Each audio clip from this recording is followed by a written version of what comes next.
turn this down a bit.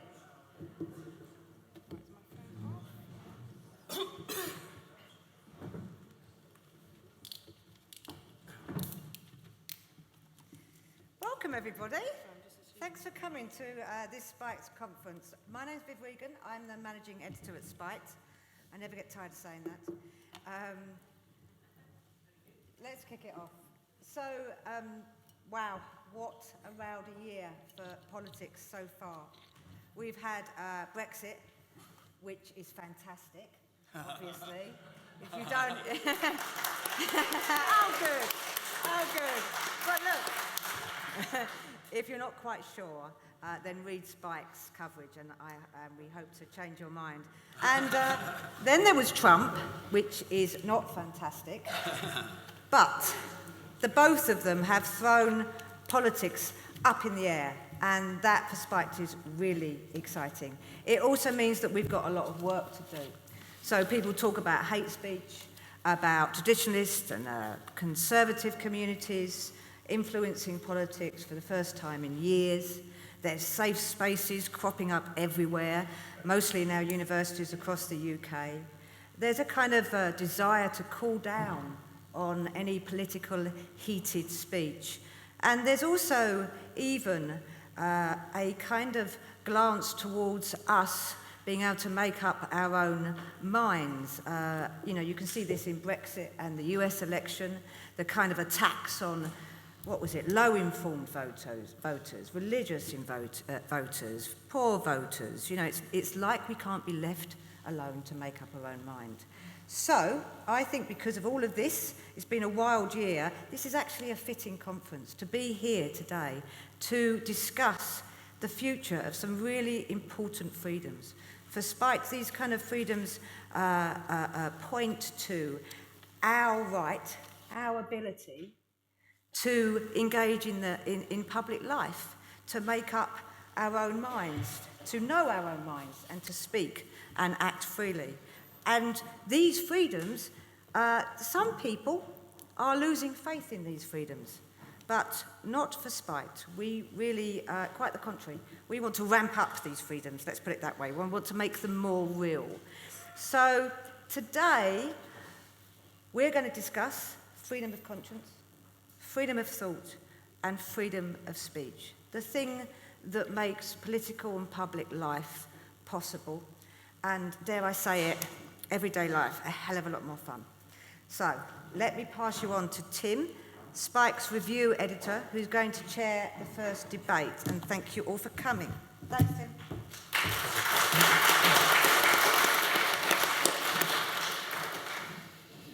Yep, I'm Tim Black, and we're going to be discussing the issue of conscience.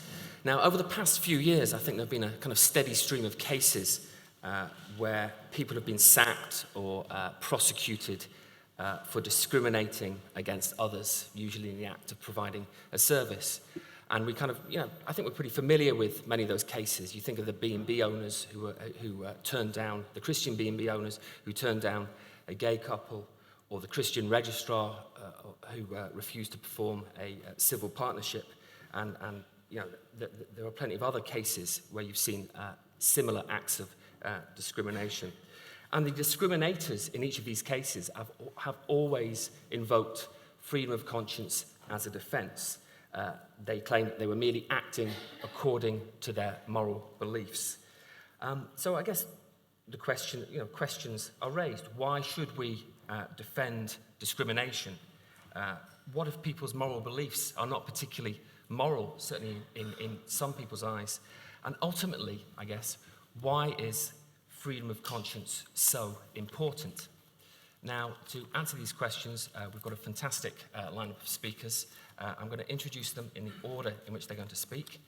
So on my far right, I have Frank Furedi, who's Emeritus Professor of Sociology at the University of Kent and the author of many books, notably in relation to this session, on tolerance, a defense of moral independence, and most recently, the author of What Happened to the University, a sociological exploration of its infantilization. And then speaking second will be Emeritus Professor Roger Trigg, who's also a Senior Research Fellow at the Ian Ramsay Centre at the University of Oxford. And speaking last, to my left, is Jodie Ginsberg, who's the CEO of Index on Censorship. So without further ado, Frank. Hello, everybody. I'm delighted to be here because conscience is one of those issues that touches all of us. It's something that we're all aware of. I think conscience is what keeps us awake at night when we are aware of the moral dilemmas that confront us. For years, I've been thinking of writing a book on conscience, but I always left it to the side. And looking around the world today, I think it's no longer something that I can postpone, because really today is the first time in Western history that conscience is explicitly and self-consciously being challenged and criticized and delegitimated by a number of quarters. And it's really quite interesting because ever since we have the first record of conscience working in the Greek tragedy of Antigone, different cultures and civilizations have all embraced it. Philo of Alexandria was the first Jewish person to incorporate conscience into the Judaic tradition. If you look at Christianity, read something like St. Augustine's Confessions, you will find that there are hundreds of references to his struggle with his conscience, how he's going to live with that. You kind of move on to Luther, and his emphasis on the authority of the self is really a major breakthrough in understanding the importance that ultimately the authority of our inner voice needs to take precedence over the external pressures that come to dominate us. And of course, once you get to the humanist, more liberal traditions, particularly with Kant, Spinoza and Kant, you really have a powerful embrace of the idea that conscience, the exercise of conscience, is absolutely the precondition for the cultivation of our moral self, for the cultivation of our moral agency.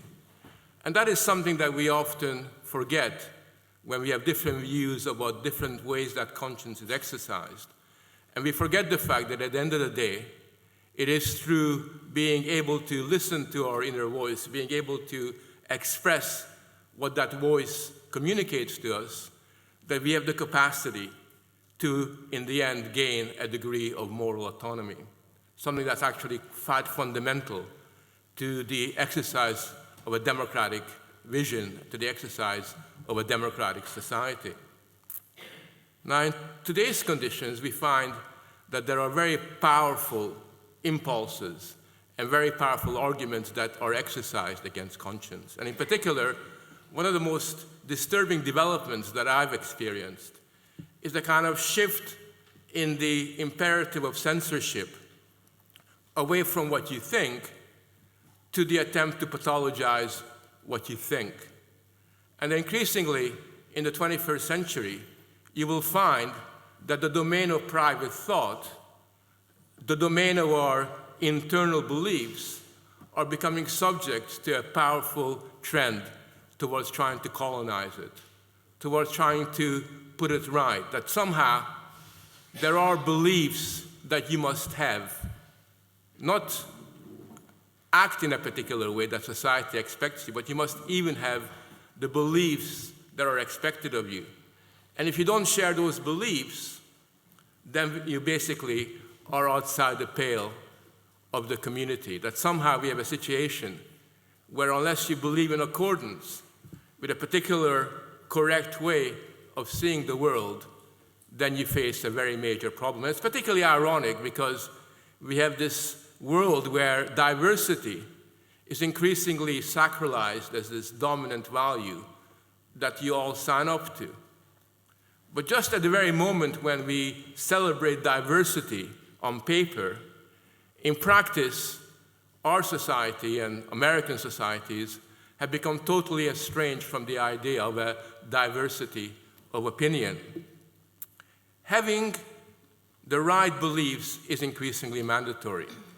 One of the things that I do, unlike you who have an active social life, and you go out on a Saturday night, is I stay at home and I read the value statements and mission statements of universities and other institutions, I try to kind of gauge, how they make a moral sense of the word. And one of the things that I find very interesting is that increasingly these so-called value statements are explicitly directed at people being able to think in accordance with their conscience, but also obviously act. Let me give you an example of what I'm talking about. Take the statement made last month by Chancellor Ronnie Green of the University of Nebraska. He was welcoming the students to the campus this year, and he made a little kind of speech about what the values of the university were. And although he mentioned free speech in passing, they all mention free speech in passing before they get to the qualifier, but he then went on to say that his university is devoted above all to celebrating the value of diversity. And he then went on to say that the value of diversity is not something you can pick and choose. It is absolutely mandatory if you're a member of the university. Or as he put it, our beliefs in diversity and inclusion are not negotiable. It's an interesting idea that your beliefs or our beliefs in diversity are non-negotiable. What he's really saying is that for some reason, you have an individual like myself who doesn't go out every weekend to celebrate diversity and put it on an altar. You are not part of that university. It's a mandate, it's a non-negotiable. In fact, very often, university authorities and other people often use the expression that we have zero tolerance towards certain kinds of beliefs. Zero tolerance.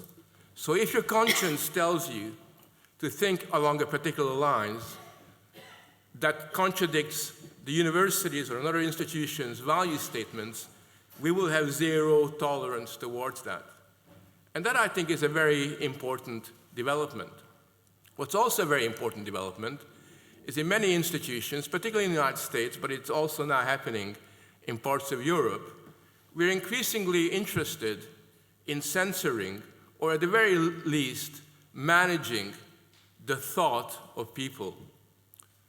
In the last few decades, what you think, what you really think, even when you don't know what you think, has become a subject of external regulation.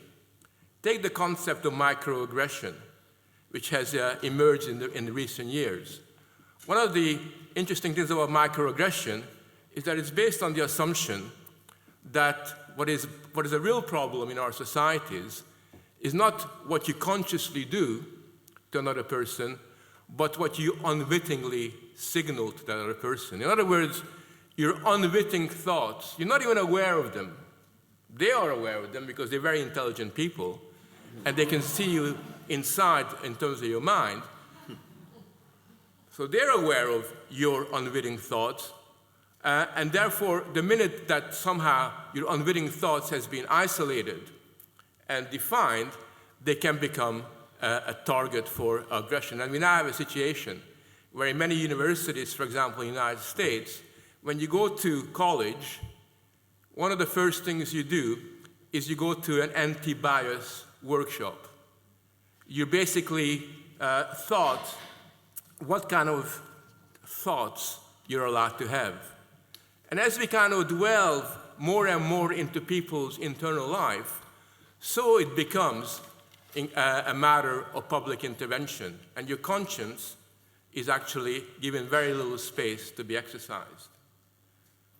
I was horrified, as I'm sure many of you were very recently, when you heard the case of this couple who were fostering a child and who made this terrible mistake of telling the social worker that they wanted to adopt the child because they thought the child should have a mommy and daddy. I mean, what a horrible thing to say.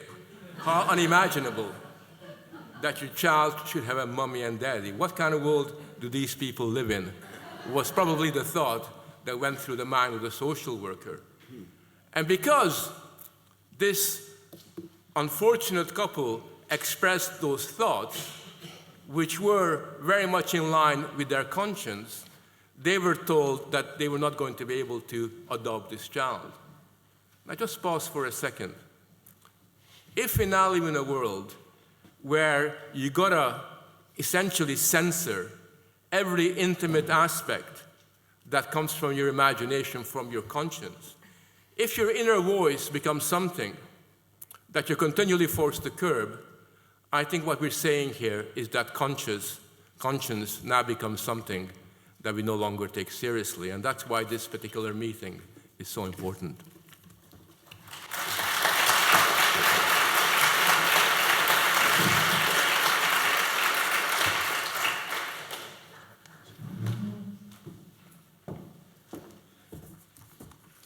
Well, thank you very much for inviting me.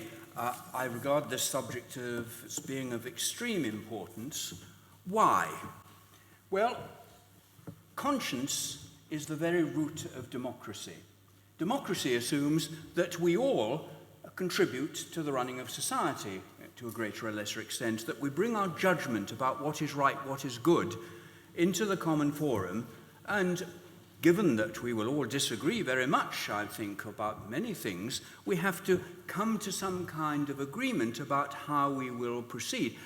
Now, we won't all get what we want, but unless we bring to that debate a prior conception of what's good and right, there is no point in the debate. Democracy is not about the majority so getting their way they extinguish the beliefs of the minority. Minorities can become majorities. But the important thing, and I don't worship diversity for its own sake, but as a means to reaching truth, it can be very important. By listening to other people, by understanding what they're saying, we might sometimes think, yes, they've got a point, and we must modify our views. Democracy is only necessary precisely because we do disagree. I've often, in various books I've written, advocated reasonable accommodation, which at least brings forward the idea that you should balance different claims. You shouldn't let one ride roughshod over the other. There is, I think, a view that the state must decide. Indeed, of course, when you erode institutions between the individual and the state inevitably gets more power because it has to act as some kind of referee and umpire between individuals, and gradually it gets more and more power to itself.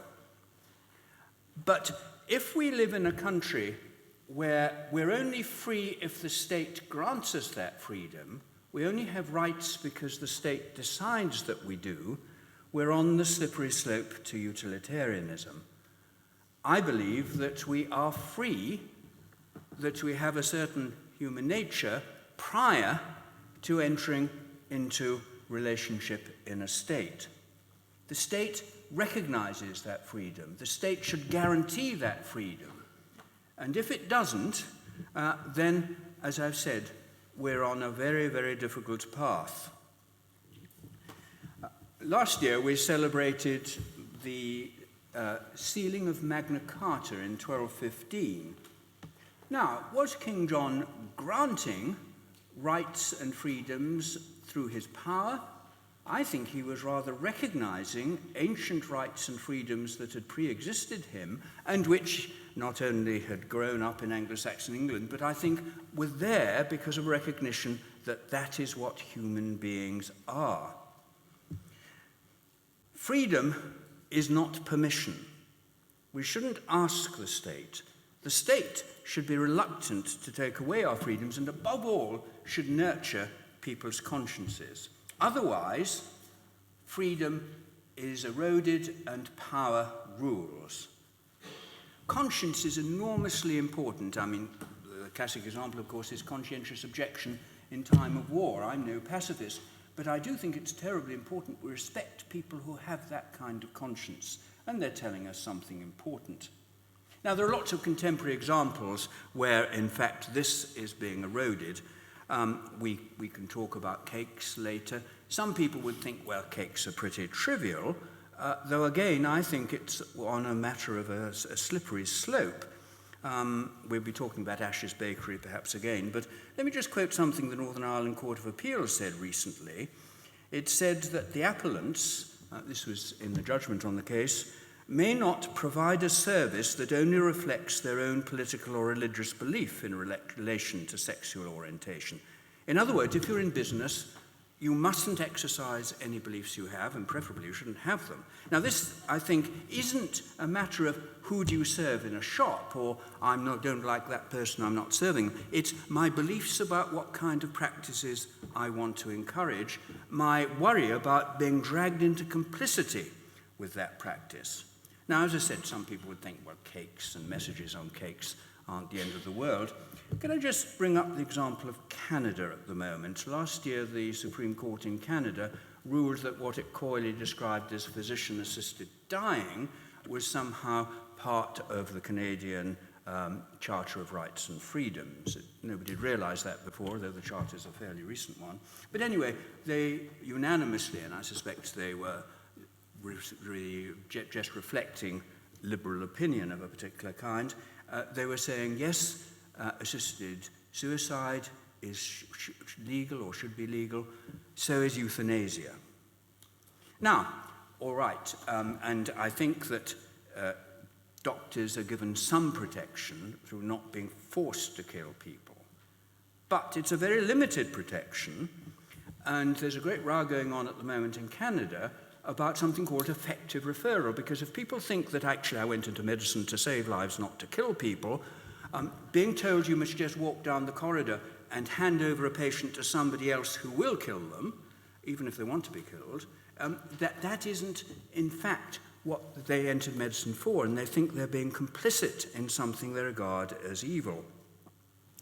But there's great pressure on those doctors actually to do that. If you don't do it yourself, you must make sure it's done.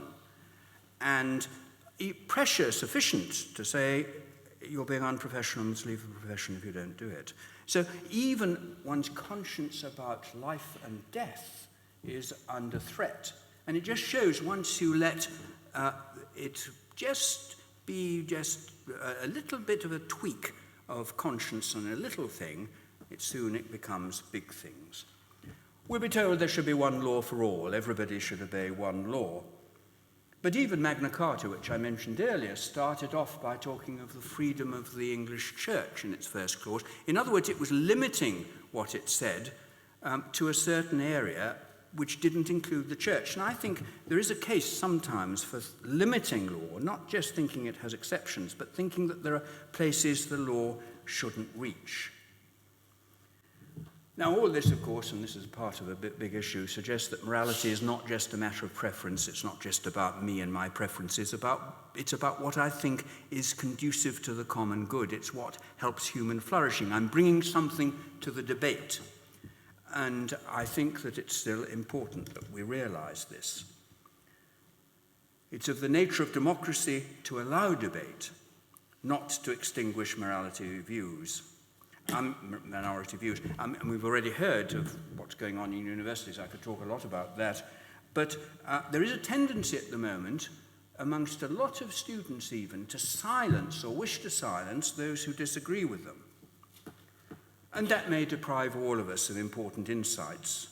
I think certainly the fact that someone may be offended by a view shouldn't be a reason for not allowing it to be heard.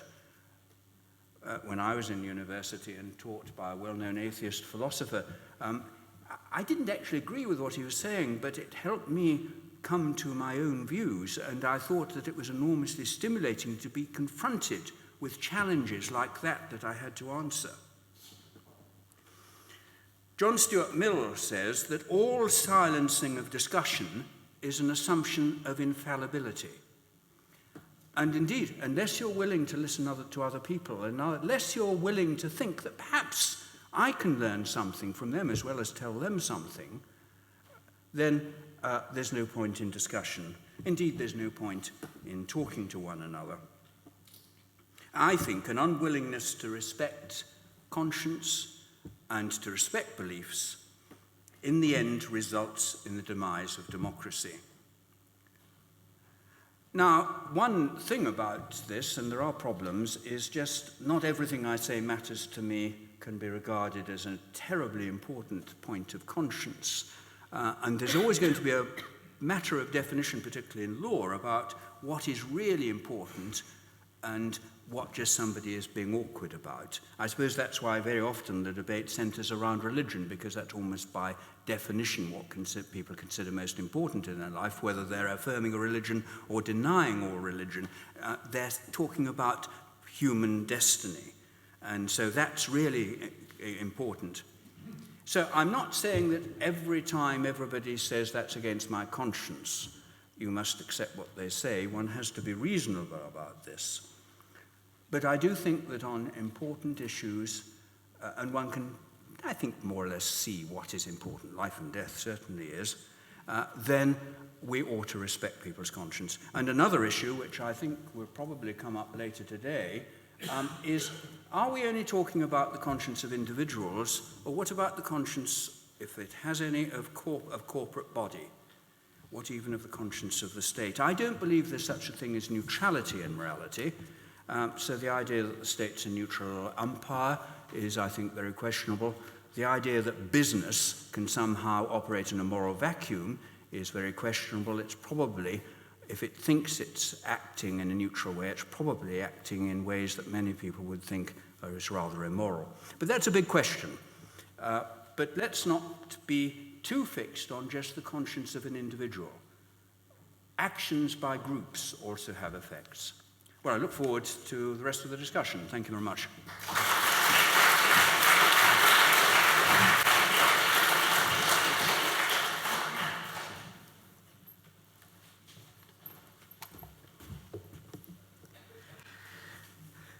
Good afternoon. Frank and Roger have talked about why freedom of conscience is vital, and for those of you who are hoping that the panellists might engage in some kind of argy-bargy on this subject, I'm afraid I'm going to agree with them both. But perhaps you might disagree, and that would lead us to some interesting debate. I want to talk about the corollary of this and talk a little bit from my own patch about not just why freedom of conscience is vital, but why it's vital that we're able to express that conscience, even, and I think especially, when our conscience and our ideas appear to challenge the status quo. And as Roger's already said, that's absolutely vital so that ideas can be tested and opinions can be challenged. And I want to argue that the failure to be willing to listen to those with whom we disagree has led to what I would call the development of an intolerance of intolerance. And that intolerance means that we fail to address those ideas with which we disagree. We've had a little bit of Mill. I'm going to give you a bit more Mill that I think is really pertinent on this question. He says, in On Liberty, the particular evil of silencing the expression of an opinion is that it is robbing the human race. And I think this is really relevant in relation to the seismic political changes we've seen both in the US, which is where I was last week, which is why I'm slightly losing my voice, and in relation to Brexit, which I think was a terrible thing. There you go, I'm exercising my conscience. If the opinion is right, Mill says, they are deprived of exchanging error for truth. If wrong, they lose what is almost as great a benefit, the clearer perception and livelier impression of truth produced by its collision with error. It's that collision of error, that ability for ideas to collide, that I think is absolutely vital. There's many ways of articulating what a conscience is, and perhaps we might get into some deeply philosophical debates later on. I want to think about it for the purposes of this discussion just with a religious bent, just because I think it's helpful to think of those examples. Blasphemy law in the UK was only abolished in 2008, astonishingly. But I would argue that it's creeping back into liberal democracies in other ways that mean, in effect, we're reintroducing the notion of blasphemy by the back door, and we might talk about that a little bit later. But it means, for example, that criticism of radical Islam is considered to be Islamophobic, and that criticism shut down, meaning that we close off any debate about whether we think radical Islam is a good or bad thing. It manifests itself in such a way that those critical of gay marriage, for example, because as Christians they believed it to be wrong in Ireland, felt that their views were shut down and not entertained in the discussion. They weren't allowed even to express their own personal beliefs and conscience. And we see the effect of that both at state level and societal level. So in state level, for example, Denmark recently decided that it wasn't going to rid itself of its archaic blasphemy law because of the need to protect religious feeling. It's deeply concerning if in 2015 we feel that we need to protect religious feeling in order to safely coexist as a society. But it also exists at societal level. So you will know, many of you will know Mariam Namazi, for example, who's spoken, I know, at previous Spike conferences, who's been shut down from a number of debates, again, for expressing her criticism of radical Islam, and that being seen to be Islamophobic. In many cases, she's been considered as preaching hate or voicing views that are considered to be hateful. If we start to shut those people down from expressing their opinions and their conscience, we can't have a debate about the rights and wrongs of the underlying issues.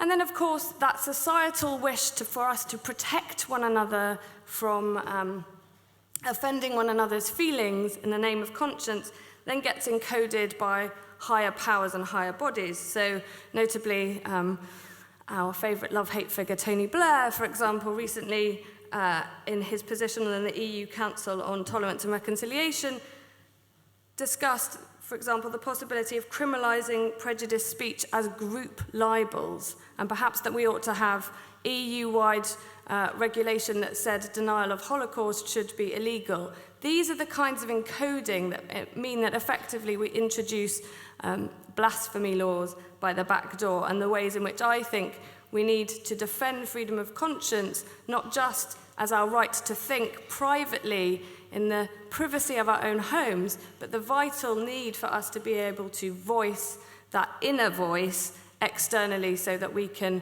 debate, discuss, and come to some kind of, hopefully, consensus about the kind of world we want to live in together. Thank you.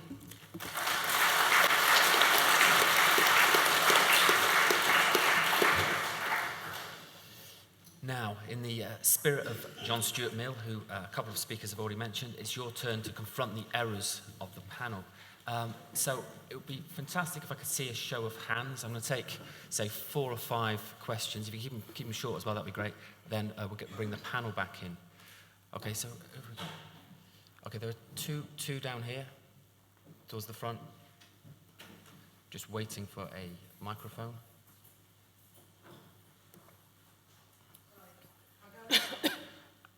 Yeah, you've got quite a booming voice.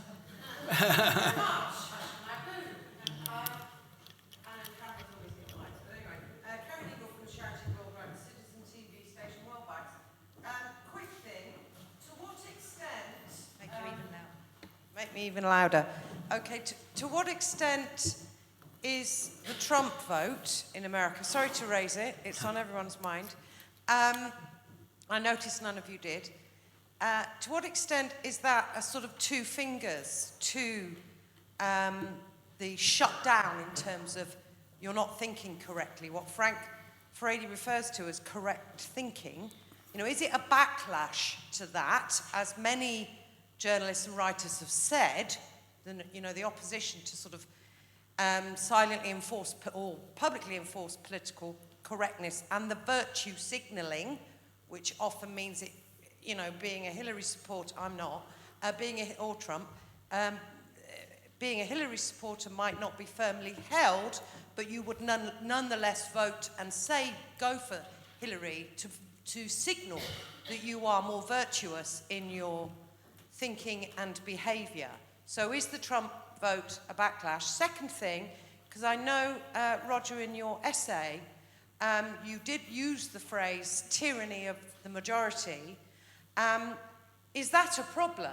And we know, obviously, in America that Clinton got more popular votes, in fact, overall. But is there such a thing as the tyranny of the majority? Because it now seems to be being used, as we've seen post-Brexit, in a very anti-democratic way to shut down those who've revolted against the elites' thinking in Britain? Yeah, fantastic. Roger, I was interested in your talking about a business moral conscience, and it's just in relationship to a discussion I've been having recently on the issue of the Daily Mail and the #Stop Funding Hate campaign, which I don't know if people have come across, but I think some people took objection to the Daily Mail, particularly talking about judges as the enemy of the people, and then widened it out as we don't like what the Daily Mail says about Calais and immigrants. And the Stop Funding Hate is trying to get businesses not to advertise in the Daily Mail. And so I've been having a discussion, aren't you censoring the press? You know, isn't it against freedom of speech? But the reply has come back from some people who are supporting that campaign. No, all we're asking is businesses to look into their moral conscience. So we ourselves are not directly responsible for trying to shut down the Daily Mail, but we're asking businesses to think about their conscience. And I just wondered, is there a sort of an outsourcing of an attempt when people are fighting against people's conscience, or what is that? It just seems to be a new thing that's come up. Right, can I see the hands again, please? Right, the lady at the front. Sure. Hi, just to cap on something that this lady said about the tyranny of the majority, isn't this now happening with anyone who's got any anti-Zionist views being condemned as being anti-Jewish, which is not the point, because there's plenty of Jewish people who are also anti-Zionist. And it's something like 20 years ago my brother used to talk to me about, and then you say, oh, don't say anything, people think you're anti-Jewish. So isn't that happening now with what's everything I read in the papers? Thank you. Yeah. There is a lady, second row from the back. Yes, it's a question for Roger, again about your posing the idea of a group or business morality. I wonder if you could say a bit more sort of on what grounds you would want to make that distinction, because I'd always thought morality to be the most universal category, and therefore the group, if you like, to which it would apply would be the most universal group, namely humans. So I don't quite see why you make that distinction of businesses having a separate morality. And there was a gentleman. Hands again? There we go. I'm Chris Humphreys. There's a tension in what Roger said between being able to spot what the big issues are, like life and death, and then previously when he expressed the worry about the slippery slope, the idea that small things can become large things. I think we all agree that there are things that the state can intervene in, and so it raises the question, as it were, at the next level down in the discussion, what criteria can we have for what the state is and is not entitled to do? Right, Roger, given that quite a few of those questions were directed at you, if you'd like to come back. Yes, could I just start by talking about the phrase the tyranny of the majority? I think that this is very much linked with the growing tendency towards a relativist view of morality. In other words, there is no such thing as right or wrong, it's just a subjective preference. But then you realise that we've got to live together in a society, and so you think, well, it's what's right for us, what we think, whoever we are. I mean, there's a question of definition there. But then society, therefore, has to enforce its own conventions. To be a member of a society, you have to think like that. Now, I think that there are truths, particularly about morality and particularly about human condition, which was just mentioned, which certainly lie beyond people's beliefs, and I think majorities, even whole peoples, can sometimes be wrong. I mean, think of slave owning, for instance. So I think that it's very, very important that people can stand against the majority. Nonconformists are not always wrong just because they're out of step with everyone else. Could I just as well talk about the whole issue of diversity and Trump actually standing up and, I think, deliberately antagonizing people by being politically incorrect. He knew what he was doing. I think this keys into a very deep feeling in the United States at the moment. I was there recently, where particularly in universities, conformity is being, we've already heard something about it, it's being enforced very much. I was hearing statistics about the fact that even amongst faculty in universities in the United States, they find that about 80% support the Democratic Party now. If you're an evangelical Christian and known to be such, you're going to have a difficulty getting a job in many universities. People will think we don't want somebody like that. And that means that the diversity of thought in universities is being constricted. And I've always thought, as I just referred in what I was saying earlier, to the fact that it's very good for students to be up against different views, even views that go against their most cherished beliefs. Universities should challenge views and help people to think clearly about them. That's being shut down. And then again, we're going back to this tyranny of the majority, because that's the view, everybody should hold it. Frank? Well, just as an aside, I always, as a Democrat, prefer the tyranny of the majority to the tyranny of the minority, which I think is the real problem that we're confronted with today, and we shouldn't overlook that. I think that the reaction to Trump is not, and the voting for Trump is not necessarily a healthy one, but in many respects is the mirror image of what it reacts against. And if you look at particularly the alt-right and their supporters and their childish way of provoking people and of using free speech in an entirely instrumental and opportunistic way, it's fairly evident that they are as censorious and they are as illiberal as the people that they criticize. And that's the tragedy of American politics, where both sides have become captives to this development. Can I just say that certainly from a liberal humanist point of view, the idea of institutions having conscience is totally irrational. It doesn't really make any sense.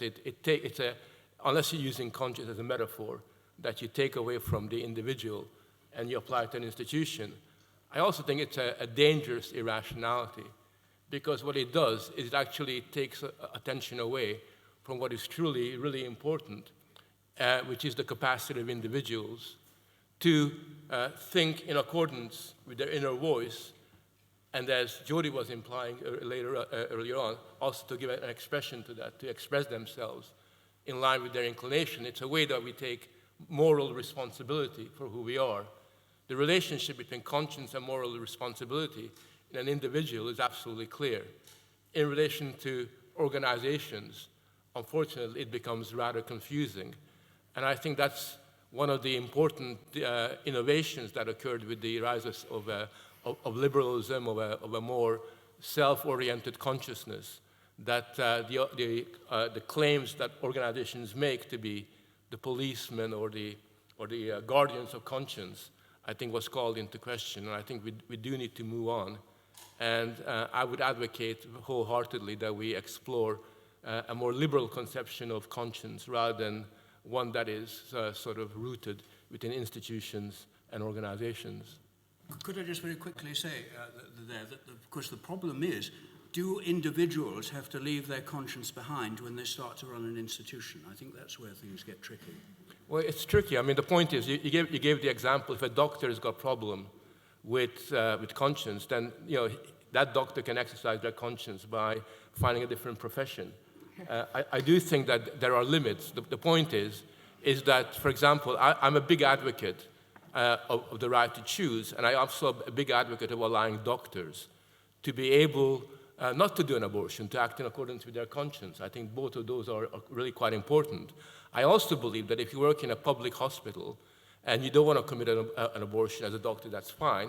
You should exercise your conscience, but you shouldn't stand in the way of a woman having an opportunity to gain that. And I do think that we're confusing conscience with your capacity, with an ideology, which I think is a different discussion. I'm always presume in favor of people's freedom to be who they want. But when there are contradictions, then I think their moral self has got to give guidance. And in some cases, I, as a doctor, would then choose to maybe become a golf instructor. So if you have can I? Wait, Yeah. Joe. Yeah, so I'll go through them quickly as I can. Is the Trump vote a backlash? So my first thought about that is I'm really now quite tired of kind of trying to find a single answer to, why Brexit, why Trump. It's complicated, and I think it's much more complicated than simply a backlash against all of these things. That might be an element. I think one key thing is he just sounded different, and that people liked that, and it's, and I think the sounding different is about sounding like someone who voiced things that other people were not feeling that they could voice. So back to our point about, giving people the opportunity to express some of those opinions so we can discuss them potentially means that individuals who suddenly sound radical by saying things that other people feel they can't say means that he wouldn't have got in. Can a business have a conscience? I don't think it can have a conscience, but I think it can have values. And businesses are entitled, just as individuals are, to have values and express those values. And we as the consumers are entitled to put our money wherever we like. And if we decide that a business doesn't have the values that we would like it to have, then we can choose to put our money there or not. But you can't force other people to do the same thing. Is there equivalence between anti-Zionism and anti-Jewish? I think there is, but I don't think it's just confined to Judaism. I think there's an equivalence between criticism of radical Islam, as I said, and you being Islamophobic. I think criticism of the behaviors of individuals with religions is often allied with criticism of that religion, and it's a really dangerous development that we have to resist at every step. And what criteria can we have in terms of what state can and can't do? I think it's about thought to action. So we've talked a lot about freedom of conscience and being able to express your thoughts and your beliefs. That's different to being able then for those thoughts and beliefs to impede the thoughts and beliefs of others to express their own conscience or belief. So I think it becomes when it goes from thought to action, but most broadly. Okay, let's go back out to the audience. Okay, keep your hands up for a few seconds so I can clock the questions. There's a gentleman in the middle row here.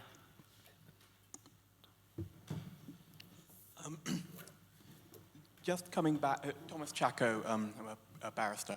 Just coming back on the institutional conscience, but also on how that plays out with medicine and not getting in other people's way. Looking at some of the academic commentary on doctors exercising rights of conscience, one of the things I found quite interesting is that they tend not to assume that the choice is between the doctor being employed or the doctor carrying out the abortion. They tend to assume it's the choice is between the doctor putting their conscience to one side or following their conscience. And in fact, that may often be the choice, certainly with the development of euthanasia, because the Canadian doctors, there'll be a very strong, it's very difficult for them to leave medicine at this point, the ones who've already built their career. And I think one thing which this flows into as a danger is, do you actually want to encourage your professionals to be the kind of people who can put their conscience to one side and do what they believe to be wrong? Because we tend to not, when accountants did that, we ended up with Enron. When soldiers do that, when they say, well, I'll put my conscience to one side and ask instead, what are the rules? You end up with Nuremberg. It's dangerous for everyone to encourage professionals to be the kind of people who forget about right and wrong, but just obey professional standards. You were saying on whether an institution can have a conscience. One way this is playing out, I think, at the moment, as you look at, which I'd like to know what you think about, is Catholic care homes in Belgium and the Netherlands, and whether or not they can refuse to allow euthanasia to be carried out on their premises. Because if they can't, then no old person who can actually go to a care home where they know the staff oppose euthanasia. And I think this is an area where freedom of conscience is strongly related to freedom of association. That it's all very well saying we need freedom of conscience or people are going to be driven out of public society, but they're also kind of driven out of wider society if they're not allowed to form associations according to their ideas. Okay. Towards the front, the gentleman in the NEC T-shirt. Yeah, my voice is a bit knackered. Yes, originally the question I wanted to ask was, about the size of the state. And when the state gets to a certain size and crushes private institutions, it then becomes possible to impose a single morality. And it seems to have been developed already. Frank seems to take a disdain towards doctors who refuse to carry out abortions. Well, if you really hold that, that means the end of the National Health Service, because there are so many Muslims, Catholics, Jews, etc. in this country. They will abandon. I will refuse to pay my taxes on that principle if religious doctors are treated in that manner. But also, we will go out and form our own institutions. Something about America is the number of Catholic hospitals and Jewish hospitals, which really isn't present in this country. Now, if you have a universal national health service, you must accommodate the religious within it. And saying, go and find another job, really isn't the done thing if you want a national health service. And also I noticed, just an amusing aside about the chap from Oxford University, that actually used to be a Catholic university, admittedly a long, long time ago. And something I've noticed is actually the rise of Catholic universities in this country, which when I was applying to university, I wasn't even made aware of. But now you have St. Mary's, Roehampton, Maryvale, a few others. And so basically the question is about the size of the state. That is the repression of religion due to the size of it. Okay. I mean, the BBC, in your case, would be an example of imposing one view from the state broadcaster because of its sheer size. Okay, just on the row. The discussion about conscience has mostly been about objections to people whose consciences we disagree with, or the majority disagrees with. That is, I disagree with what your conscience says, whether it's about abortion or euthanasia or so on. It occurs to me that conscience is sometimes attacked in another way by people kind of on the same side. And the American election is a good example of that, because I think on both sides there were large numbers, perhaps a majority, who really didn't like their own candidate. And who would rather have voted elsewhere. And I noticed on both sides also a dynamic of some people saying, well, you can't put your own precious sensibilities ahead of the hard realities. You know, if you don't vote for Clinton, Trump will get in.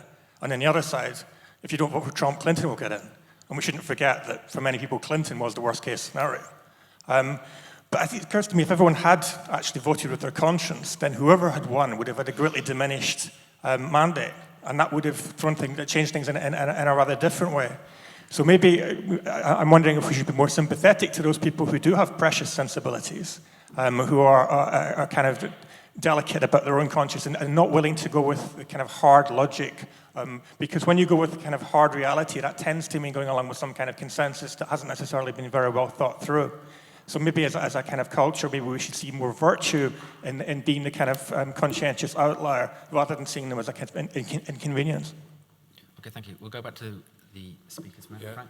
No, I think you misunderstood what I've said. I have often defended doctors who refuse to carry out abortions on grounds of conscience. And I've been involved in many debates where I was the only person that says it's utterly wrong to force a doctor to act against their conscience to provide abortion. But at the same time, the other side of the argument is that that doctor has got a responsibility, and certainly the institution has got a responsibility, to make sure that the woman who needs an abortion gains access to it and doesn't stand in the way of that woman exercising her conscience. And the point that I made about you should get another job wasn't in relation to abortion. It was in relation to the problem of suicide, where it's claimed that some doctors, it's not simply the case that they cannot kill somebody because it's against their conscience, but they will want to stand in the way of that being performed altogether. And it seems to me that we in this meeting have got a choice. We either take conscience seriously, not in a selective manner, not just simply talk about our own conscience, but also recognize that there are other people there who are also acting according to their conscience. We might not like that a particular individual wants to end his life prematurely. We might not particularly like that somebody, because we're anti-abortion, we want to have an abortion. But at the end of the day, if we take what I see as a a genuine liberal approach towards conscience, then we act in accordance with that. And many of the conflicts that emerge can be resolved. We have to remember that there are limits to the acts of conscience, and the limits have always been that it doesn't interfere with the life of another person. In other words, you and I can exercise our conscience, but not at the expense of somebody else. I mean, that's one of the fundamental points that Kant made so eloquently, back in his day. And I do think that there's a danger that far too many people that I know, both religious and non-religious, do take a very selective attitude. They can see that when the conscience of Christians is being violated, they can see that absolutely clearly, and they kind of react against that. But their vision is a little bit blurred when it becomes to the question of the exercise of other people's conscience. And I think we either have a kind of a liberal, non-selective approach to this question, or we become guilty of precisely those flaws and ultimately mistakes that the intolerant majority at the moment is exercising through its institutions. Yeah, the problem with liberalism is, of course, it is a substantive moral position itself. Whether you agree or disagree, whether you're a liberal itself becomes a matter of conscience. So you only just push back the argument one stage further. And we live in a society that's very divided. And I think we have to learn to live with each other. And this is where I think the point about the power of the state is enormously important. If the state comes down very hard on one side of a very complicated moral argument, without any willingness to accommodate the other, we have a real problem. And at the moment, I think the tendency is for things to come down on the anti-religious secular side, without accommodating people who have a very real sense of conscience about things, as we were saying, about assisted suicide and so on. So the question isn't just what do, we decide that democratically, but when we've decided it, do we force people to do what they believe to be wrong? And I think that in a free society, we should respect their views. Yeah, so I want to talk about this size of the state question. In my view, it's not the size of the state, it's the problem, it's the options that the state offers you. So if I take a personal example, I have 2 primary schools near my house. One is a Church of England school, state school, that means that the orders of preference are for children of parents who are religious, Church of England, and then it goes in order. I am not Church of England, and I am not willing, as some of my friends are, to pretend to be Church of England and go along for the year before my child goes to school in order to get my child a place, which means that I have no choice but to send my children to the other primary school, which means that in exercising my freedom of conscience, I am not given a choice of my potentially preferred option of state school. And I think that's where freedom of conscience and state become conflicted, when the state is essentially not offering you options that allow you to exercise both your freedom of conscience but also your freedom of choice to get, for example, the best school and the same level of schooling as somebody who just happens to be Church of England. And I think that's where you get real tension and real difficulty. And I just wanted to answer that precious sensibilities question. I don't think we should conflate conscience with sensibility. So, not being able to bring yourself to vote for Hillary, for example, may be a matter of conscience, but it may also be a matter of sensibility. And I think it's quite important that we're able to differentiate the two, because we have to understand what the outcomes might be if we decide that we just can't bring ourselves to vote for X candidate. Then we have to be willing to say we're prepared for the outcomes of the other person, for example, getting in. And that may be a matter of conscience, but actually, if it's just a matter of sensibility and you end up with the result that is contrary to your own conscience, then you have a problem, I think. Right, let's go back out to the audience. Let's see some hands. Viv, actually, your hand is firmly raised.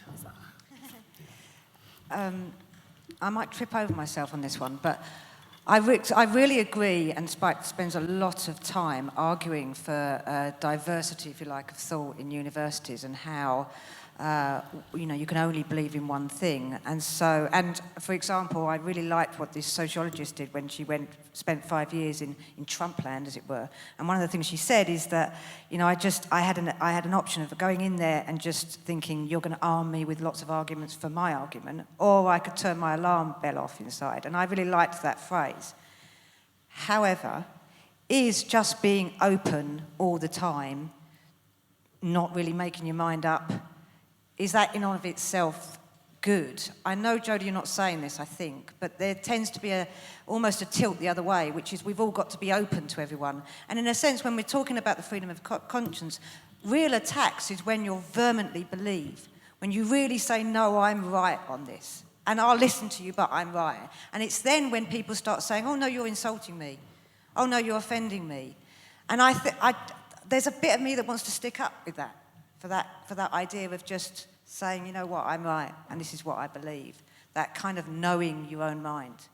I don't know if there's a conflict in that, but I wanted to ask. Right, towards the front. Okay.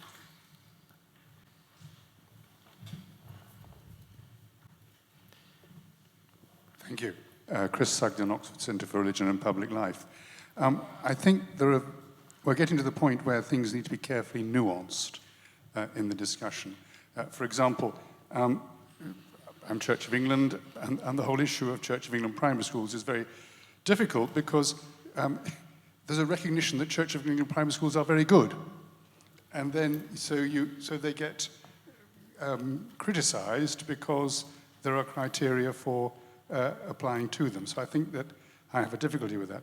The tyranny of the majority, I mean, the US Constitution did actually put in blocks against that because those extra Democratic votes were in New York and California, which were going to go heavily for the Democrats anyway.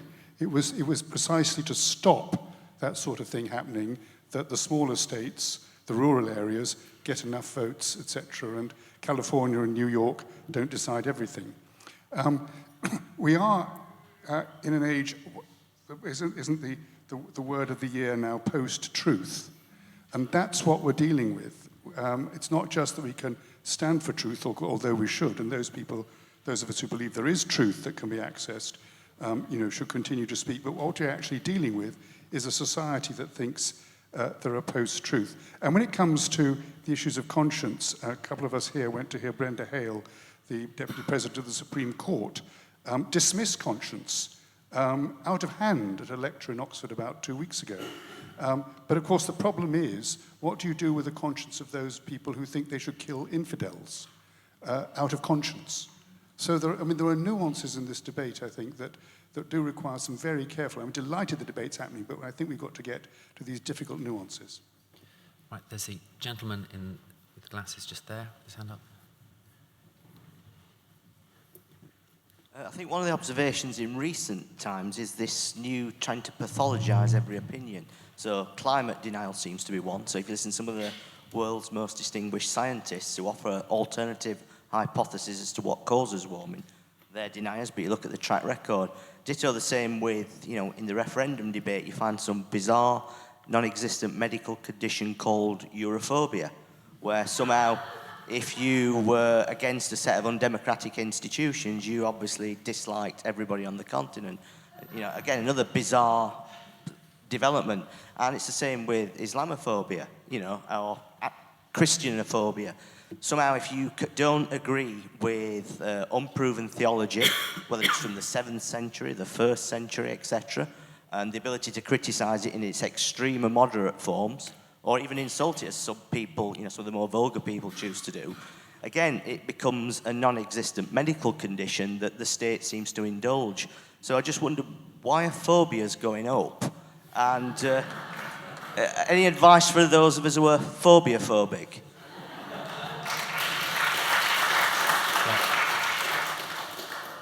There is a gentleman second, actually, right to the back. Let's go right to the back. Ella, no? Turn around. Brilliant. Thanks very much. I just want to pick up that last point because I was thinking of raising it because it's a very interesting one, this phobic thing. And I want to ask the panel if it's come in as a result of not an absolute view of human beings, which is the sort of classic religious or classic view. I think Professor Trigg might have been referring to that in his idea of a person, and whether it's a result of a historicist view of society and of people. Because then, if there is a march of history, and you are on the side of progress or not, and Tony Blair made a speech in 1999 at a conference about this, which is worth revisiting, actually, because it encapsulates this. If you're on the side of history, you're on the side of light, you're on the side of progress. Therefore, if you have a view against the groups that march of history is liberating, and at the moment, or in recent times, it is, and I speak as an ex-60s radical, or maybe still one, women, blacks, trade unions, gays, you can list the litany. And if you're against the idea or the consequences of their liberation, it can't be that you have an argument to make, because actually you're on the wrong side of history. So somehow you must be ill. You must need curing. You must need re-education. And I wonder if the root of this is where you create minorities or majorities or whatever. You then have the people who speak for them and for their rights, so they're wonderfully defending tribunes of the plebs, to use that old Roman phrase. And anyone who speaks against them doesn't have an argument. They are, in fact, because they have no right to an argument, being on the wrong side of history, sick, deranged, and the rest of it. Just to give you an example of how this has happened, Richard Page, a magistrate who was in, I think, the family court, and there was a case that came up, and he said in the sort of staff room afterwards, well, whatever happens, I always think it's best if a child is brought up by its biological parents, if possible, if not a man and a woman. He was sent by Michael Gove's Ministry of Justice at the time for re-education, because that view was obviously a wrong, sick, improper, unacceptable view. Is it that Professor Trigg's first point is the key one, our idea of a person, and that we are no longer persons, we are the consequences of history's march. And if you're on the wrong side of it, be prepared to be run over by its chariot wheels. Okay.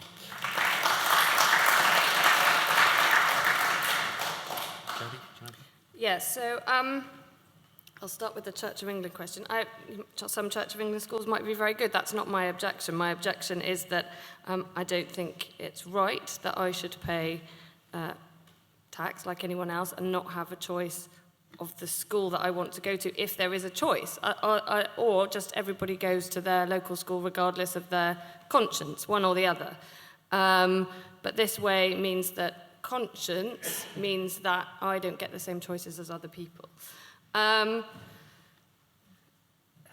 just written notes that I now can't read. Oh yes, Viv's point. I might have misunderstood this. So is there value in just saying I'm right? Is that the question? Is she gone now? No. Oh, there you are.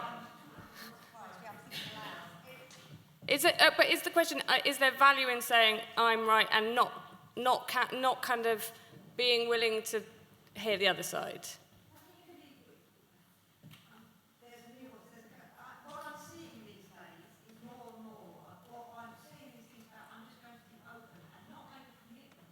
Oh yeah, no, yeah, and that's part.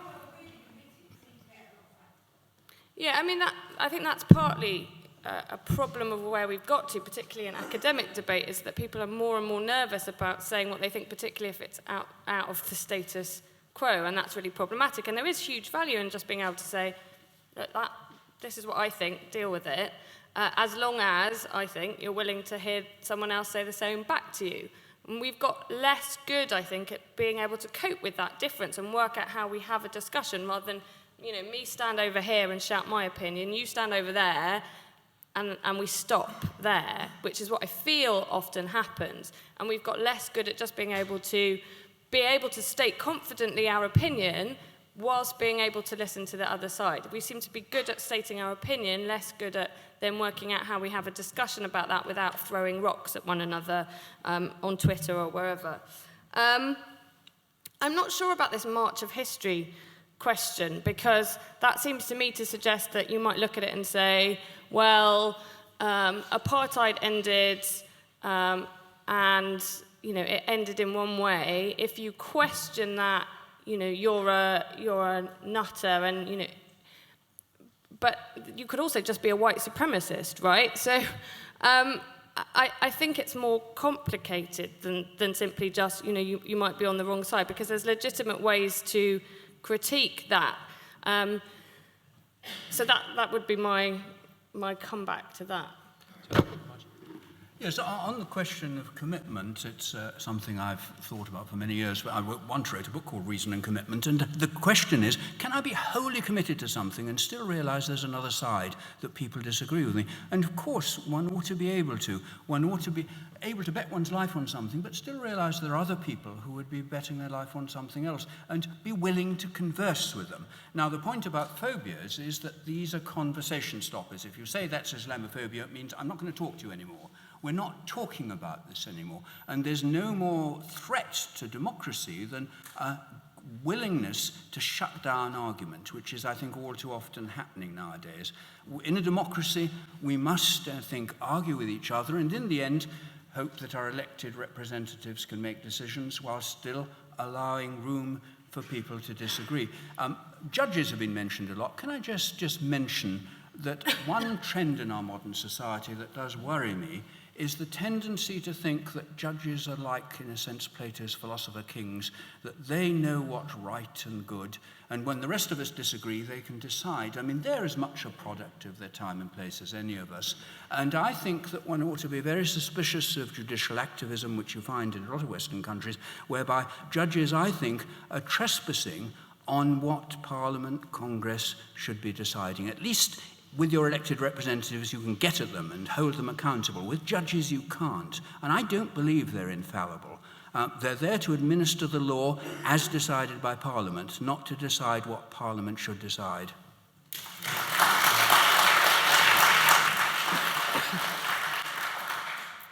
Yeah, on phobias, it's very simple.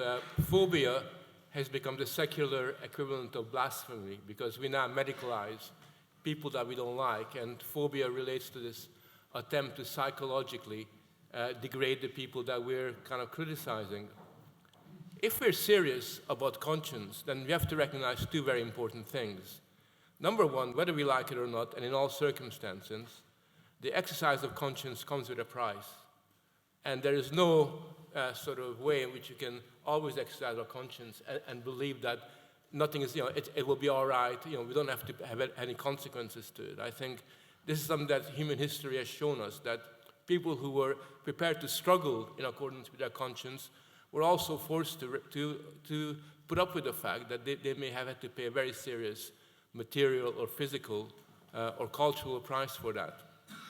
If you're serious about conscience in the 21st century, it doesn't matter what your background is, whether you're like I am, come from a liberal humanist tradition, or if you come from a religious tradition, I think there's a very easy way, a very easy point on which most of us can unite, which is to basically argue for taking the state out of most moral issues. I think it's, if you really are serious about conscience, then you would be for the decriminalization of abortion and take the law out of that. You would be for taking the state out of marriage in the way that many of these debates are now occurring. Almost all of the issues to do with conscience and clashes about conscience can be resolved in that particular matter. And the more we take the state and the legal framework out of those domains, the more scope we have to act in accordance with our inner voice. And if we genuinely think that that's a good thing, that's what we should be kind of going for. It seems to me that there are societies where, for example, people who are religious, sort of pay taxes for their church. It's part of the deal in Germany and East Europe. Many people do, and I think that's great. And the institutions that they set up, for example, a Catholic or a Jewish care home, is then able to act in accordance with their own religious beliefs in a way that other public institutions cannot be expected to do. I think for most of these questions, there are sensible answers. But the key thing is always to presume in favor of people being able to act in accordance with their conscience. I think that's the key struggle that lies ahead, because let me tell you, if you look at the future, it looks very, very dark as far as the possibility of truly living in a society where conscience is valued can exist. Great. Before Jodie, Frank, and Roger sum up, I'm going to take two or three more short questions or comments. So if I can just see a final show of hands. Okay. The lady in the middle. I don't know that I'm a lady, but anyway. The thing that always confuses me here is that when an individual is when their conscience has been shaped through an attachment to an institutionalized belief, so an individual who identifies themselves as Christian, and that's the formation, the process through which their conscience has been shaped. In a way, they have an unfair advantage, because they can form themselves. They're already a member of a pre-existing institution, and there's a recognition there for their conscience, because there is a recognition of certain religions as having a legitimacy. But that places the individual who is a secular individual or an atheist in a position where they're entirely by themselves, unless the state is the guarantor of their conscience. So I just wondered how we deal with that, because it does seem to be, there is no even playing field there, is there? And a lady right at the front. I'll preface this before the mic comes by saying I'm sorry I was late, and this has probably been touched on. And my name is Vera Lustig. It's about the full-face veil. I don't know if this has been touched on. No? I have a phobia about that, and I keep on imagining what it would be like if I were a patient in one of the hospitals where nurses are allowed to wear it. I mean, I think my way out would be say, sorry, deaf, sorry, need to lip read. Whose rights prevail there, especially as Islam doesn't actually prescribe the full-face veil. Right, and finally, the lady in the middle, Naomi.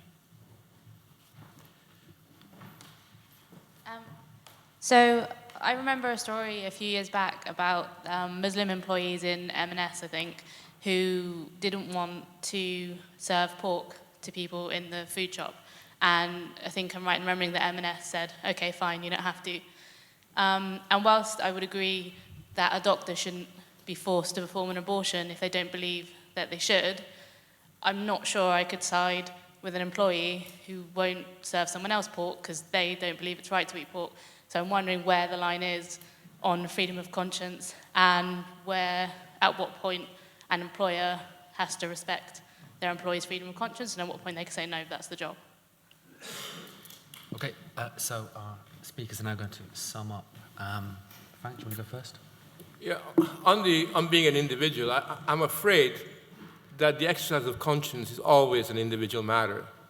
I have to remember that religious people do not have a moral authority when it comes to conscience, because it's not as if they've been so open to its exercise in practice in historical terms. But even within religion, if you look at the great religious figures who have struggled with their conscience, if you read someone like Kierkegaard, you'll find that what you have there is an individual who is really struggling with his conscience. It's very much aware of their alienation, their estrangement from other people. So that's why I said earlier on that the exercise of conscience does come with a price. It's not, people think, oh yeah, this is what I think, that's cool. That's not really how it works. We do struggle with it because it is through that we gain our moral self and our moral agency. I think that the questions about its practical, how this works in practice, are often confused. I mean, if you take the whale, I mean, I told people at my university that I would never lecture anybody whose face I don't see. It wasn't a matter of conscience. It was just a matter of pedagogy. That in a sense, if I'm going to communicate with somebody, I got to see what they look like. I've got to see their facial expression, their reaction. If I go into a hospital and I talk to a doctor who I don't see, I'm going to tell that doctor to, sort of go away and bring somebody else back. It's not a matter of conscience, it's a matter of safety, health safety. Who am I talking to? I mean, there are some very basic practical questions. And at the end of the day, the basic law that I subscribe to is we presume in favor of conscience. So if there's a lady at M&S doesn't want to serve pork, I'm her co-worker, I will say, okay, well, I'll serve the pork, you do something else. But if there isn't anybody like me, then I'm afraid that, in that job you will have to serve pork. Sort of that, or you get a job somewhere else, because it is a contract that you sign up to as an employee, sort of does not necessarily, and in most cases, does not have a conscience clause. That's not how the world works, nor should it work in that particular way. But nevertheless, that doesn't stop us from coming to sensible arrangements where we do whatever we can to respect people's inner voices, their inner lives, their inner inclinations, as much as we can. And where we can't, then we have to have a grown-up discussion and a grown-up debate about it. Which is why I think that the more we can take the law out of these things and allow these decisions to be decided by human interaction and common sense, the more we get the state off our back in relation to these matters, the more we will be able to act conscientiously in accordance with our moral bearings. Thank you, Frank. Roger? I just want to make 2 points. The first is that, of course, by looking only at conscience, we inevitably start to think of it in terms of just what an individual thinks. But consciences are usually not formed in a vacuum. They're formed in society, and particularly within institutions. And going back to the question of the power of the state, unless you have institutions as buffers between the individual and the state is going to get much more power. Now, this very building is a witness to the fact that it isn't only religious people who look to the idea of institutions. I mean, this building is provided for humanists and atheists. And I do think that it's very difficult as a human being to exist in isolation. We do depend on other people, and we do depend on institutions to draw on and test our views. And any society that undermines any institution of whatever kind, churches, trade unions, etc., is, I think, doing itself a grave service. On the other point about the veil, I think this is just an illustration where something I've mentioned before I think is terribly important. Reasonable accommodation of these views is important. Now, there'll be arguments about what's reasonable, but I don't think a nurse or a teacher dealing with another individual can interact with them properly if you can't see their face. Whereas if somebody wants to walk down a street with their face veiled, that might be a different matter. So I think it's a matter of what's reasonable in the context. And that, with a certain amount of give and take, should very often be a matter of interpersonal negotiation.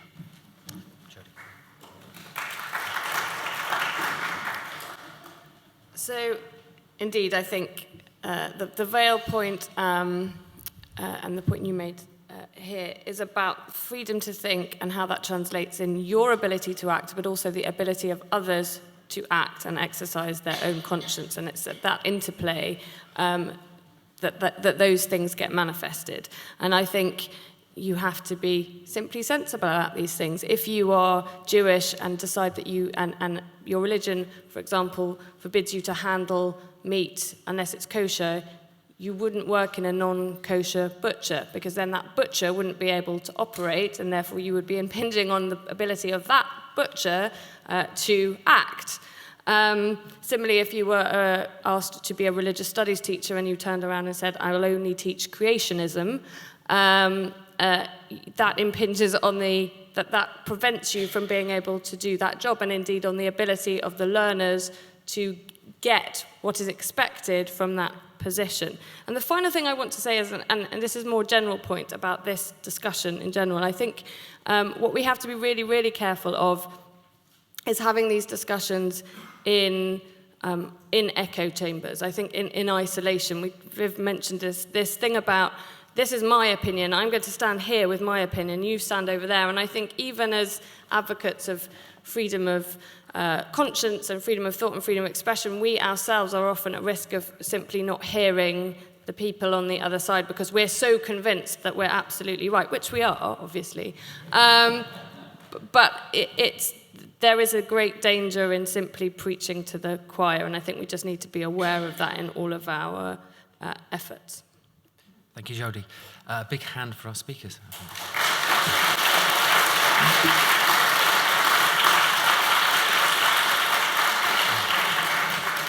Now, if your stomach is calling, I believe there is lunch provided just beyond those doors, and we'll be reconvening here about 2:15 for a debate about gay cakes.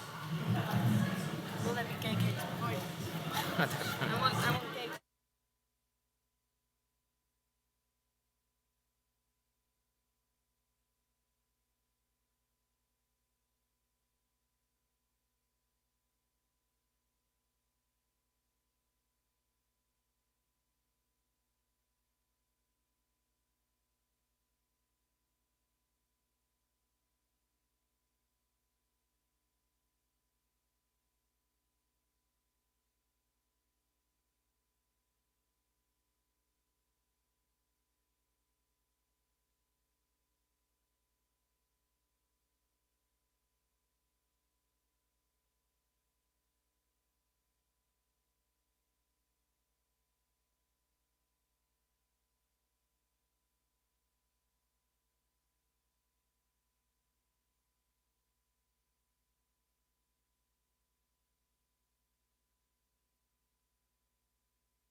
Thank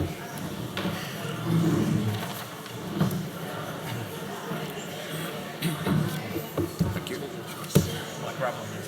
Yeah, sure. I've not shaken Give you the up choice. the fidgety as I was meant to do on platforms. I wanted to antagonise one's opponent. Do you want fizzy? I think I'd suggest it.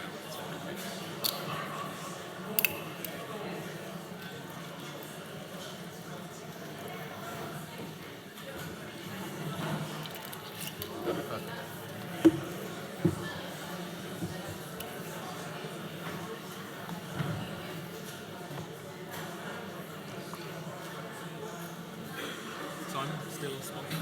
Sparkling, thank Let's you do for that. my choice. There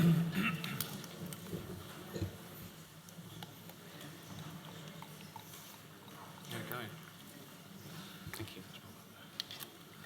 Good afternoon, everyone.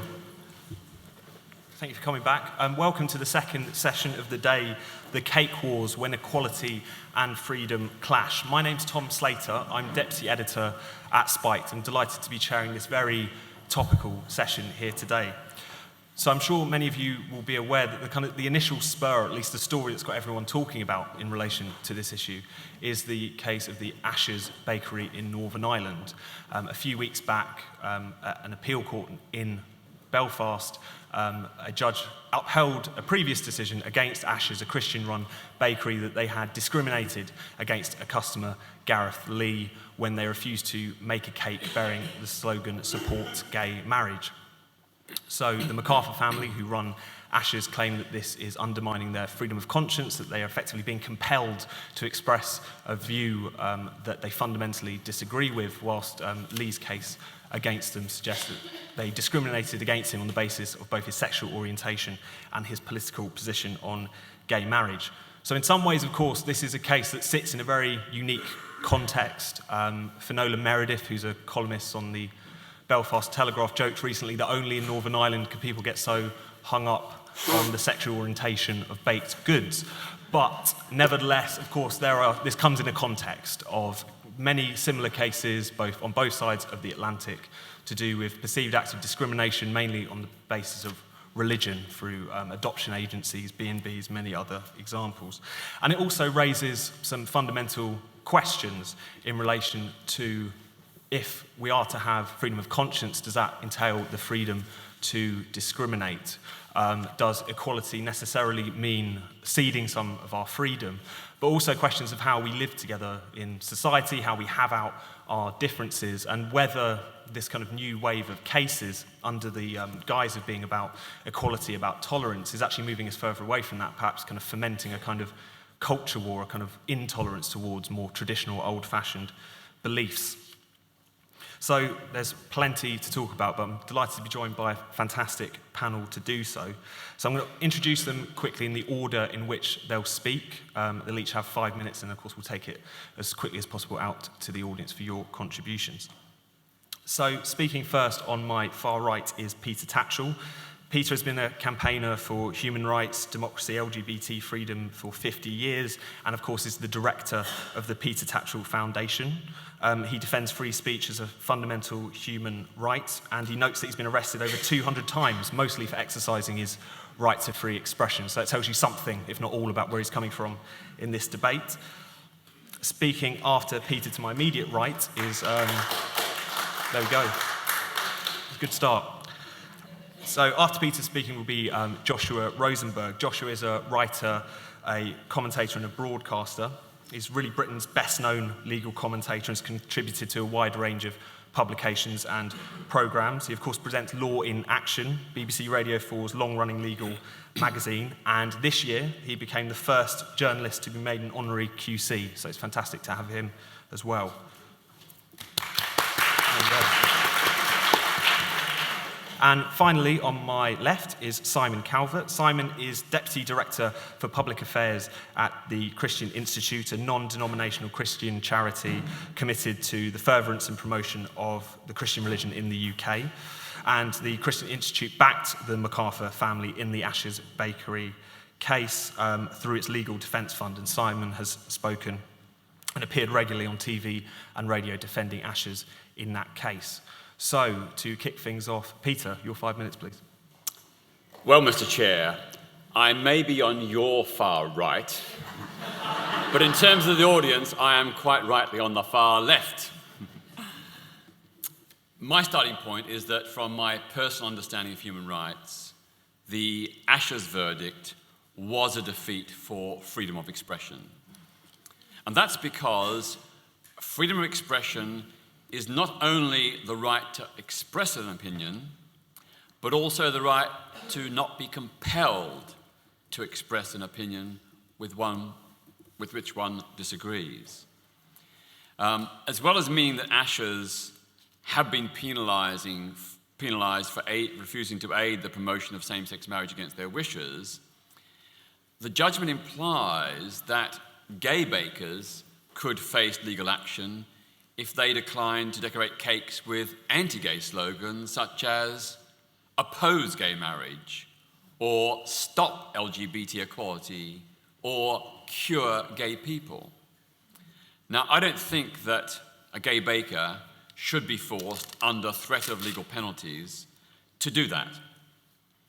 It seems to me that what the judges have decided is that businesses cannot lawfully refuse a customer's request to propagate a message, presumably even if it is sexist, xenophobic, or anti-gay, or even if the business owners have a conscientious objection to it. The effect of the judgment is to introduce an element of compulsion under the threat of legal sanction. Not direct compulsion, but the threat of legal sanctions, which is compulsion in another way. Now, although I very strongly disagree with Asher's opposition to marriage equality, in a free society, neither they nor anyone else should be compelled to facilitate a political idea which they oppose. It's very important to remember that Asher's did not discriminate against the customer, Gareth Lee, because he was gay. What they objected to was the message he wanted on the cake, namely, support gay marriage. Discrimination against LGBT people is wrong and rightly is unlawful. But in a democratic society, people should be able to discriminate against ideas which they disagree with. The judgment, as I said, does open a can of worms.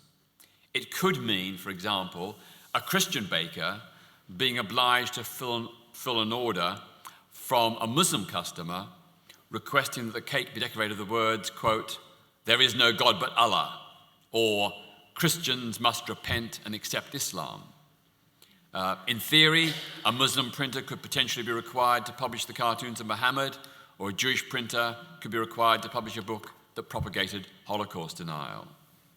It could also, of course, open the door to far-right extremists who might demand that bakers and other service providers facilitate the promotion of anti-immigrant and anti-Muslim opinions, which, although not incitement to violence or crossing any other legal threshold, would nevertheless be deemed very offensive by most of us. So my bottom line is that discrimination against people should be illegal, but not discrimination against ideas. And I think this is very different from the case of the bed and breakfast owners and the civil partners registers, where they, because of their Christian faith, denied service to gay people. They refused, in the case of the Christian bed and breakfast owners, to provide accommodation to a gay couple. In the case of civil registrars, refused to conduct a civil partnership ceremony for a same-sex couple. That was clearly discrimination against people, and that, I think, in a free and open society, is something that should not be accepted. Because once you accept that principle, then it opens up a whole potential range of other exemptions and exclusions, and all kinds of people could be asking to be excused from the law for all kinds of reasons. I think for an equal, harmonious society, we need to maintain the principle that discrimination against people is always wrong, but in a free and open society, we can accept discrimination against ideas.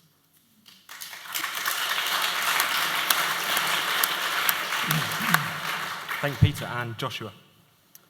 Well, I find myself in a rather curious position. I find myself the sole person who is here to stick up for what the Court of Appeal in Belfast said. And I'm very happy to do that, but I should say that it's a difficult position to be in, because quite a lot of what Peter said and quite a lot of what Simon is going to say, I will find myself agreeing with. The fact is that you have two minorities with rights, who want to uphold their rights, and both rights, the rights of Christians, the rights of gay people, are worthy of respect. And the question for the court on this occasion is what should happen if they clash. Now, Peter has given you all sorts of examples of what might happen as a result of this judgment, presumably in Northern Ireland, because it applies only in Northern Ireland. As far as I know, none of these things has happened, and as far as I know, none of these things will or even could happen. Peter suggests that this judgment suggests gay bakers could be at risk of legal action if they refuse to decorate cakes with homophobic wording. He suggests it gives a green light to far-right extremists to demand that businesses facilitate the promotion of anti-immigrant opinions. He suggests it might require a Muslim printer to publish cartoons of Muhammad, a Jewish printer to publish a book propagating Holocaust denial, and a Christian baker to publish a cake that says there is no God but Allah. And none of this is true. All that the court has decided on this occasion is that Asher's Bakery discriminated against Gareth Lee on grounds of sexual orientation, and that the company had no defence under the Human Rights Act. And it's very simple. All Ashers need to do is to stop making custom cakes, cakes that are made to order, cakes with bespoke slogans. And indeed, they have said they'll do that, although as far as I can see from their website, they still do offer this service. They did say, apparently, during the argument, this is recorded in the judgment, that they would stop making these cakes apart from birthday cakes, which are presumably okay. And once they do that, there's no problem. And of course, even if they were to make these cakes, there's no suggestion that Ashers are supporting the message that the cake contains. The cake doesn't have "Made by Asher's Bakery, Royal Avenue, Belfast" stamped on it. There's nothing on it to identify the producers of the cake, the people who decorated it, with the message that it contains. And Peter is wrong also to suggest that it would be compulsory to publish these messages, because they would always be subject to the law of the land. It's an offence to display threatening written material if you intend to stir up religious hatred. It's an offence to publish written material that's likely to stir up racial hatred, and that probably applies to Jews and Muslims too. So the general law would apply, and there's no requirement under this case, if it's upheld on appeal, if it does go to appeal, to do any of the things that Peter suggests. We all support freedom of conscience, we all support equal treatment. Everybody has the right to freedom of thought, conscience and religion, as Article 9 of the Human Rights Convention says. But the freedom to manifest your religion, to give effect to your religion in public, is limited in order to protect the rights of others. And if it were not for that, then a religious belief could dictate what the law is. And what the court has said, and what I agree with, is that Ashers may not manifest, the company that makes the cake, the McCarthy family, mustn't manifest their religious beliefs in the commercial sphere in a way that's contrary to the rights of others, and that is a very fair principle. If you provide this service, you must provide it equally. And the only thing that the judge was asked to decide was whether he was correct, whether the lower judge, District Judge Brownlee, was correct as a matter of law to hold that the company had discriminated against Gareth Lee directly on grounds of sexual orientation, and the answer to that was yes. This case is not about forced speech. Mr. Lee didn't want Ashers to support gay marriage, and as the judges said, the fact that a baker provides a cake for a particular football team or portrays witches on a Halloween cake does not indicate any support for either. Thank you. And Simon. Well, just to take a step back for a second, one of the keys to addressing the clash between equality laws and freedom is to recognize that it is a clash of worldviews. None of us is neutral.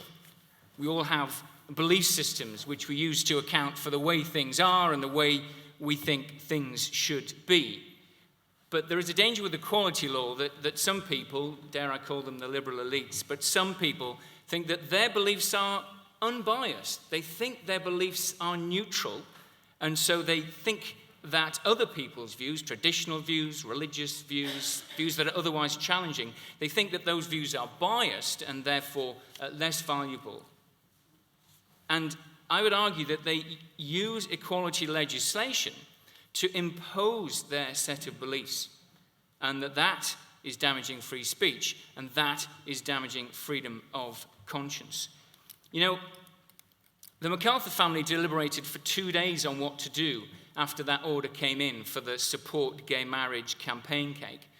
And Mrs. MacArthur telephoned the man who ordered the cake to explain that their Christian beliefs meant they couldn't print that particular message that he wanted, and he, to his credit, thanked her for her politeness, and he told the court as much in his evidence. But we all know what happened next. Well, a ComRes poll shows that 2/3 of the population think the case against them should never have been brought. 90% of people apparently agree with the statement that equality laws should be used to protect people from discrimination and not to force people to say something they oppose. Well, Peter and I are in the 90%. But whilst we agree on many things, Peter and I part company on those other cases that have been used in the publicity for this event, the B&B owners, Peter and Hazel Mary Bull, and the Civil Partnership Registrar, Lillian Liddell. But we cannot limit freedom only to the right not to be compelled to say things. It also extends to not being compelled to do things. A lot of people sympathized with Lillian Liddell. She made a polite request to her employers, Islington Council, not to be designated as a civil partnership registrar. That would have been on top of her long-standing job as a marriage registrar. And she made her request before the new law had even come in. And Islington Council accommodated her request for a long time. And during that time, according to Islington's evidence in court, they still provided a first-class civil partnership service. So not a single person was refused any civil partnership service. The system carried on seamlessly for the public, while at the same time accommodating Lillian's request to carry on just doing the work that she'd always done. When we took her case to the European Court of Human Rights, Joshua called for a fair and balanced approach to competing rights. And when she lost, many of us thought that they'd failed to do just that, though there was a strong dissenting opinion. Peter and Hazel Mary Bull operated their policy of double beds for married couples only because their B&B was also their home. And they had to politely explain that policy to many unmarried heterosexual couples over the years. They offered them single rooms. And they applied that policy to their own family if unmarried couples came to stay. And they even put it on their website to let people know about it in advance. And no one sued them because there's no discrimination law covering unmarried heterosexual relationships. It was only when the two men in a civil partnership came to stay that litigation ensued. Now, a lot of ordinary Britons think that you should not be able to sue someone to force them to give a double bed under their own roof to an unmarried couple, even if you are a B&B. And even one of the judges who ruled against them, Baroness Hale, later publicly questioned whether equality law had got the balance right in that case. And a lot of people felt that ordering Lillian to do civil partnerships was unnecessary. They felt sorry for her when she lost her job. We have to ask, do these injustices, which leave a bitter taste in the mouth, do they really help the cause of equality? Does it help to bring the law down so harshly on one side of a controversial argument? You have real people at the center of these cases. Now, as it happens, all the cases that have been referenced are Christian Institute cases, but there are others. I know the people in these particular cases.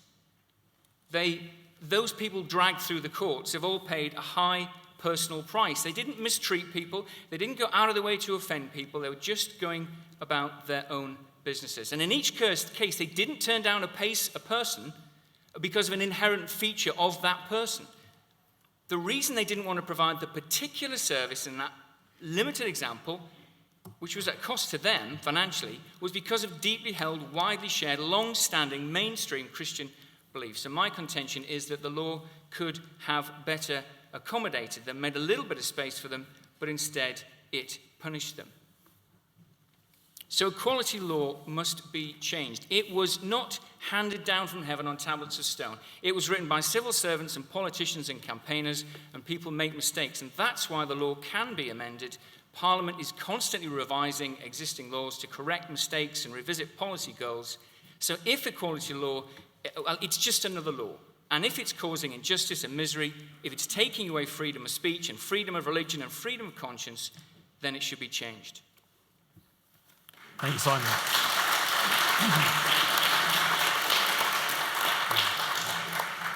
Thank you all very much. Now, it is a very short session. I do want to come out as quickly as possible, but they've all kept immaculately to time. So we've got a little bit of an opportunity to tease out some of these differences for you to come back on some of the challenges that have been made. So, Peter, just in response to Simon's point about the B&Bs, etc., because whilst we could recognise that there might be different cases, there's certainly issues of conscience there if you have someone, again, operating in their own home. Is there not a case that they do have some freedom of association rights, that it would impinge upon their freedom of conscience to effectively allow people into their businesses, which would challenge that? Is there not some room for the freedom to discriminate, or else wouldn't we lose that sense of conscience and freedom of association? Well, I don't think it's significant whether the service is being provided in the person's own home or in other premises. I think the principle is that if you provide a public service, you should not be permitted to discriminate. And I take the same view across the board. So if a Christian B&B owner refused to serve a gay person, I would oppose that. Equally, if a gay bed and breakfast owner refused to accommodate a Christian person, I would oppose that as well. I would say the obligation goes both ways. I oppose discrimination against Christians in the provision of services and other people of other faiths, just as much as I oppose discrimination against LGBT people. So to me, the principle is the same and should be equally applied across the board. And Joshua, just on the point of whether or not this is actually aiding equality, if equality law and these equality cases are actually making that bit of an impact, do you think there is a danger with things like the Ashes ruling, whether or not it sets a precedent, whether or not it leads to a kind of landslide of these cases, that it does kind of intensify these problems, it kind of inflames them, and might fuel a kind of sort of culture war between those two constituencies? Do you think there's a danger that these equality laws would actually, as Simon has suggested, kind of set us further back in relation to tolerance? Yes, I think that is right, and it's interesting to see what the court said. They can express concern about the role of the Equality Commission of Northern Ireland in pursuing this case, and the fact that they didn't offer any assistance to Ashes, and that might have given the impression that they weren't interested in assisting the faith community. It shouldn't have been beyond the capacity of the Commission to provide advice to the appellants, that's the MacArthur family, at an earlier stage. And so it is true that if you have, and Simon makes this point very eloquently, if you have a charitable organisation facing a publicly funded body, then obviously the charitable organisation is at a disadvantage, and the public body, the Equality Commission for Northern Ireland, is choosing to take sides in a case where you could argue it both ways, which is why it's such an interesting case to write about. So yeah, there are concerns, and in reality, as I said at the beginning, these cases are about good people on both sides from different minorities whose interests happen to clash on a particular occasion, and it is up to the courts to compromise. And of course, in the case of Lillian Liddell, the Strasbourg court did find for one of the appellants, this was the British Airways lady, Natalie Wader, wasn't it? And who wanted to wear a small cross on her British Airways uniform, and BA didn't allow it at the time, and eventually they did, and the court rather cautiously, as the Strasbourg court does these days, decided, well, since British Airways has changed its policy, it's perhaps safe to find on in favour of her. So these are difficult questions, and ultimately you've got to strike a balance. But I agree with Peter that discrimination of all sorts is wrong. The problem is when you have one minority discriminating against another, and a court has to come down on one side or the other. And so, Simon, on that point of discrimination, because what struck me is that both in terms of Ash's case, it has been made largely, it feels like, in relation to freedom of expression. Now, of course, I do recognise that being in some ways compelled to express an opinion you don't agree with or to collaborate in supporting a campaign, etc., is akin to censorship. You know, being made to say something is as bad as being told you can't say something. But at the same time, I wonder whether you're kind of dancing around the issue here, which is discrimination, and whether or not, whether or not we should be making an argument for the freedom of people to discriminate as a part of an important part of a free society, of free association and of conscience. Are you avoiding that at all? Well, I mean, I want to say to Peter, first of all, that I'm not talking about turning away people as people. We're never talking about that. We're talking about cases where the particular thing that you're asked to do in the particular context raises a conscience issue. And I mean a serious conscience issue, not just a whim or a prejudice.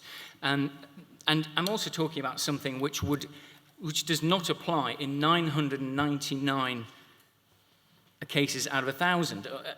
It's a very tiny number of cases where these issues arise, but all we are calling for is something called reasonable accommodation to be written into equality law. So in that tiny minority of cases where there is a clash of rights, so that the court is obliged to go through a careful process of assessing and balancing the competing rights to see whether reasonable accommodation can be made for both sides. And we would argue it on this basis, that the duty would fall on the person claiming to have a conscientious objection to prove to the court that they have a genuine, cogent, respectable, well-established conscientious belief, whether religious or otherwise. And if they can't, or if accommodating them would be unreasonable, then they still lose. But in cases like Ash's and the Bulls and Lily in the Dell, it might sometimes result in a fairer and arguably a more humane outcome. Excellent. Now, I know there's plenty more that you want to come back on, but I just want to go out to the floor now. So if you stick your hands high. Have we got a couple of microphones going around? Great. So there's a clutch down here at the front left corner, and then Naomi, do you want to come down into the front? So we'll take you two, you in the front row, you there, and then front row there. Hi, it's got me thinking, if I was a baker and asked to write a slogan saying support the BNP, I could not do it. So, the thing that the answer isn't you shouldn't be making any slogans, putting any slogans on cakes. It's going to stop me saying making a cake that says support the anti-war movement. So I don't think that's actually an answer. Thank you. And there was someone just 2 rows behind you. Kerry Dingle from World Right and World Bites. A couple of quick things. Firstly, don't we discriminate all the time in society? And we have to, on the basis of people's capabilities, their qualities, whether they're suitable for a job or to be in a play as a particular part or whatever. We do discriminate absolutely all of the time, but we have overcome the discrimination on the basis of sex, of race, in terms of disability, in terms of gender, thankfully because of a belief in a universal humanity, and that those things are not causal in relation to any of our abilities. Therefore, I would say that what we've got here, because what we clearly have is a failure of an understanding of that belief in our universalism, the resurrection of ideas of difference, especially through the prism of identity politics, a complete failure to have the clash of ideas and of wills that we need, and therefore looking to the law, to litigiousness, to the state, and to affirmation of everything we do, whether it's the cake we want or whether it's the kind of B&B we want to run. We don't just get on with it and go and win the arguments, and that's what we're left with, and I think that is a real failure of the left to stick up for what we really need, and it's going down a very dangerous path. Thank you. Oh. Great point. And down here. Vera Lustig. Simon, you used the expression, you said something about the law not being handed down from heaven on tablets of stone, unlike, I assume, religion. And to me, religion is an ideology which is buttressed by a professed belief in the supernatural. And I fail to understand why here, or indeed anywhere in the 21st century, we are still privileging, protecting, and giving dispensation to people because of that professed belief. Thank you. I'm going to take a couple more while we're still here, so let's take these two here, and then I'll go at the back next round. Yeah, my name's Prudence Daly. I'm a member of the General Synod of the Church of England, among other things. A couple of points. First of all, I think when it's argued that in being asked to bake this cake, Ashers weren't promoting a point of view, I think that really fails to understand the principle of complicity, that they would have been complicit in promoting an idea with which they disagreed. And I mean, it's not hard to imagine oneself in that situation, as the lady in the front row did, wanting to promote, say, an anti-war slogan, but not a BNP one. And it's not just illegal ideas that people may be asked to promote and not want to be involved in promoting, but just anything they strongly disagreed with. But the other point I wanted to make was about proportionality of consequences. And I think one of the things that's so upsetting about these cases is that business owners end up being, effectively, that their businesses very often ruined as a result of them standing up for their consciences in these cases. Whereas you have to think, well, what would have been the consequence for the person on the other side of the argument if the business owner had simply been allowed to turn away the business? And so in the case of Gareth Lee, I think we'll leave that there, but I think your okay. point's well made. But if you want to just pass the microphone to the person who's behind you, had their hand up, just there, and then we'll come back. Thank you. Excuse my voice with a cold as well. It's a question for Dr. Rosenberg. I was interested in your suggestion that freedom of expression didn't include necessarily a right to manifest conscience. And I simply wanted to ask you about Article 9 of the European Convention, which does explicitly say there's a right to freedom of thought, conscience and religion. And then in subsection 2 talks about the freedom to manifest one's religion or beliefs shall be subject only to such limitations as are prescribed. But in fact, there's no limitation specifically expressed there on the manifestation of one's conscience, simply a limitation on manifesting one's religion or beliefs. I know that the European Court of Human Rights has ignored that nuance, if you like, and has decided that the right to exercise conscience can also be limited under that section. I wondered, had you any views in relation to it? Because it is actually specifically omitted in the limitations section. Thank you. So we'll bring back to the panel now. Panel, don't feel like you have to come back on everything, of course, but you pick one or two points that you want to respond to. Joshua, do you want to go first? I never go anywhere without my copy of the European Convention. Article 9, and I did summarise this.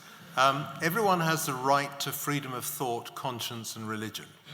Okay, you have the right to freedom of thought. You can believe what you like. This right includes freedom to change your religion or belief and freedom, either alone or in community with others, and in public or private. To manifest his religion or it says his, I'm afraid, to manifest your religion or belief in worship, teaching, practice, and observance. But, and this is section 2 of Article 9, freedom to manifest one's religion or beliefs shall be subject only to such limitations as are prescribed by law and are necessary in a democratic society in the interest of public safety, for the protection of public order, health or morals, or for the protection of the rights and freedom of others. Now, what that means is that you can believe what you like, but there are restrictions on manifesting your belief. Nobody's going to stop you believing in your faith or no faith, your conscience, or anything like that. But there are limitations on manifesting your religion, and they are proportionate, as the previous speaker said, and they have to be necessary to protect others. And obviously, where you draw the line between protecting the rights of others and the freedom to manifest your belief is the sort of thing that the courts have to deal with. But I think this is the right approach, because, as I said, If you could manifest your religion in any way you chose, then you could say that your religion gives you the right to break the law, to do something which others are prohibited to do. You say, well, it's my religious right to do that, and if it's banned by the law of the land, you would say, well, my religious right trumps that. And as the penultimate speaker, no, the speaker two back from you, who said, why are we privileging religion, would argue, that isn't appropriate. So I think that Article 9 does have the right balance in mind, although I accept that it can be interpreted with some difficulty when you get to the difficult points. I do come back to the answer to the First Lady, who says if you were a baker and asked to support the British National Party, no answer to say, well, don't bake your cakes, don't be a baker. Well, it is the answer. If you provide a service in the public sphere to the public, then you mustn't discriminate against the public except on the grounds that the second speaker said, in other words, people's skills. You mustn't discriminate on grounds of race or sex or other inappropriate reasons for discriminating. Right. Well, I think we could interpret European law all day, as the government probably is at the moment. But thank you. Useful fact check. I have no idea whether it's right, but we'll move on. Simon, if you want to come back on anything you've heard. Well, yeah, I mean, just the first question. It is not good enough to say to businesses, as the court did and as Joshua did, well, just limit your offer. And then there may be circumstances in which you can do that. But if you're a printer, what are you going to do? You have to take whatever job comes through the door. And up until this point in time, printers have had a latitude to decline business on conscience grounds. And yes, the Asher's Baking Company case does have a potential influence on how equality law is interpreted in the rest of the United Kingdom. The ruling of the Court of Appeal is a persuasive precedent. You put it together with the ruling in this jurisdiction, for example, that environmentalist beliefs are recognized and protected as a form of religion or belief, and you get to circumstances where you have beliefs that are associated with protected grounds, and you have to print whatever message comes through the door. So all of Peter's scenarios do start to become relevant. So the Muslim printer may well be told, yes, you do have to print these cartoons of Muhammad, no matter how offensive it is to you. And that picks up the point of complicity. How bad does the job have to be before you're allowed to say no? Is it only when the job's unlawful? And apart from that, you have to print whatever message? I just don't think that's the kind of society that most of us want to live in. Thanks, Simon. And Peter, of course, feel free to come back on anything you've heard, but I was wondering if I could press you on this question from down the front, which is, do you not think it's strange to some extent that a lot of these kind of recourses to equality law to try and settle these disputes is coming at a time when society is far more tolerant, and whether there is this kind of timidness, this kind of censoriousness on the left, which means there is a tendency to just go through the courts rather than have it out in the court of public opinion? Do you recognise that? Well, of course, every great social movement for change provokes a backlash. And of course, when new legislation is introduced, often the opponents and the critics fight back. And you think about the battle for black civil rights movement in the United States in the 1950s and 60s. What a lot of people forget is that as gains were being made in the courts, backlash happened all across the Deep South, and the number of killings and lynchings of black people actually increased during that period. So backlash is sadly, and I emphasize sadly, a part and parcel of the process of social change, and it's indicative that those who have had traditional power and privilege are fighting back to maintain their position. The point I'd like to address is the one about manifestation. I defend absolutely the right of people to manifest their religious beliefs, even though I'm an atheist and I disagree with what they're saying.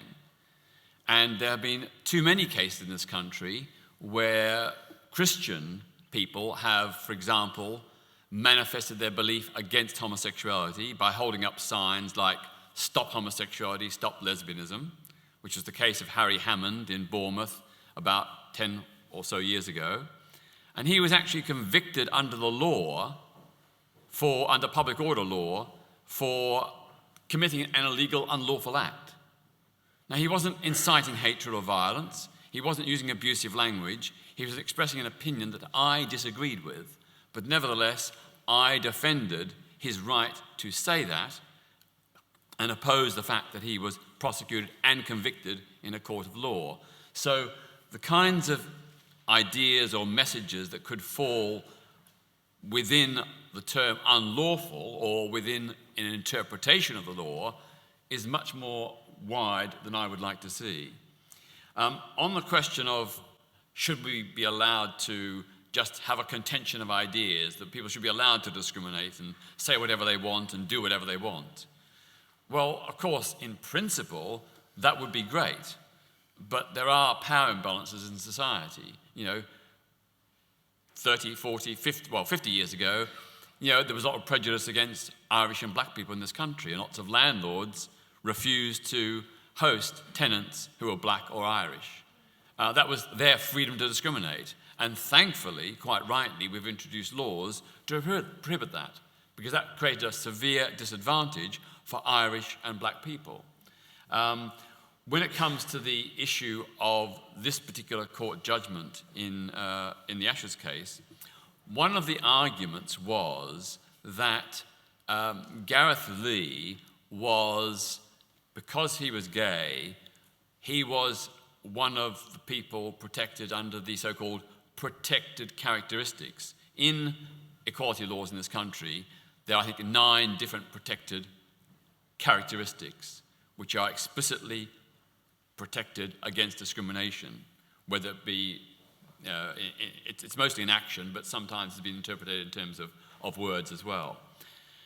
I have a real big problem with that, because not all forms of discrimination are covered by the protected characteristics. So refugees and immigrants are not covered.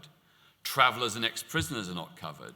So I think this argument about basing law on these defined 9 protected characteristics is a very dangerous, selective, partial trend. The final point is that in the judgment in the Ashes case, the appeal court judges concluded that there was direct discrimination against Gareth Lee because of his sexual orientation. And I find that absolutely unbelievable, because he was not discriminated against because he was gay. They had served him in the past and said they would serve him again in the future. The discrimination was against the message he wanted on the cake. And for the judges, I think, to twist this into a form of saying it's direct discrimination based on sexual orientation is, I think, fundamentally flawed. And there's been some very interesting pieces written on UK Human Rights blog and elsewhere making this precise point, that the judges in this case went beyond what the law does say and should say.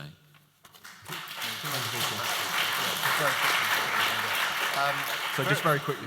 Very briefly, I think there that Peter's point about the judges is a very strong point, and it is difficult to see from the judgment why they did this, but they took the view that the cake he wanted was a direct consequence, I think, of his sexual orientation, and that was why they decided it. But the point I really want to pick up is Simon's point about the printer.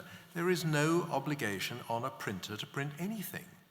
If you go up to a printer in London today and say, I want to print this racist or illegal document, or even a legal document with views that you might support and the printer does or doesn't support, you're not going to be able to persuade this printer to take on the job for you just because of this case in Northern Ireland. It doesn't have any direct consequences of this sort at all.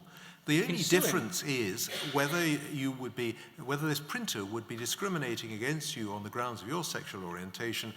Supposedly, I suppose, if you wanted to produce a tract which supported some sort of gay rights rule. Obviously, we're not talking about equal marriage because you have equal marriage in this jurisdiction.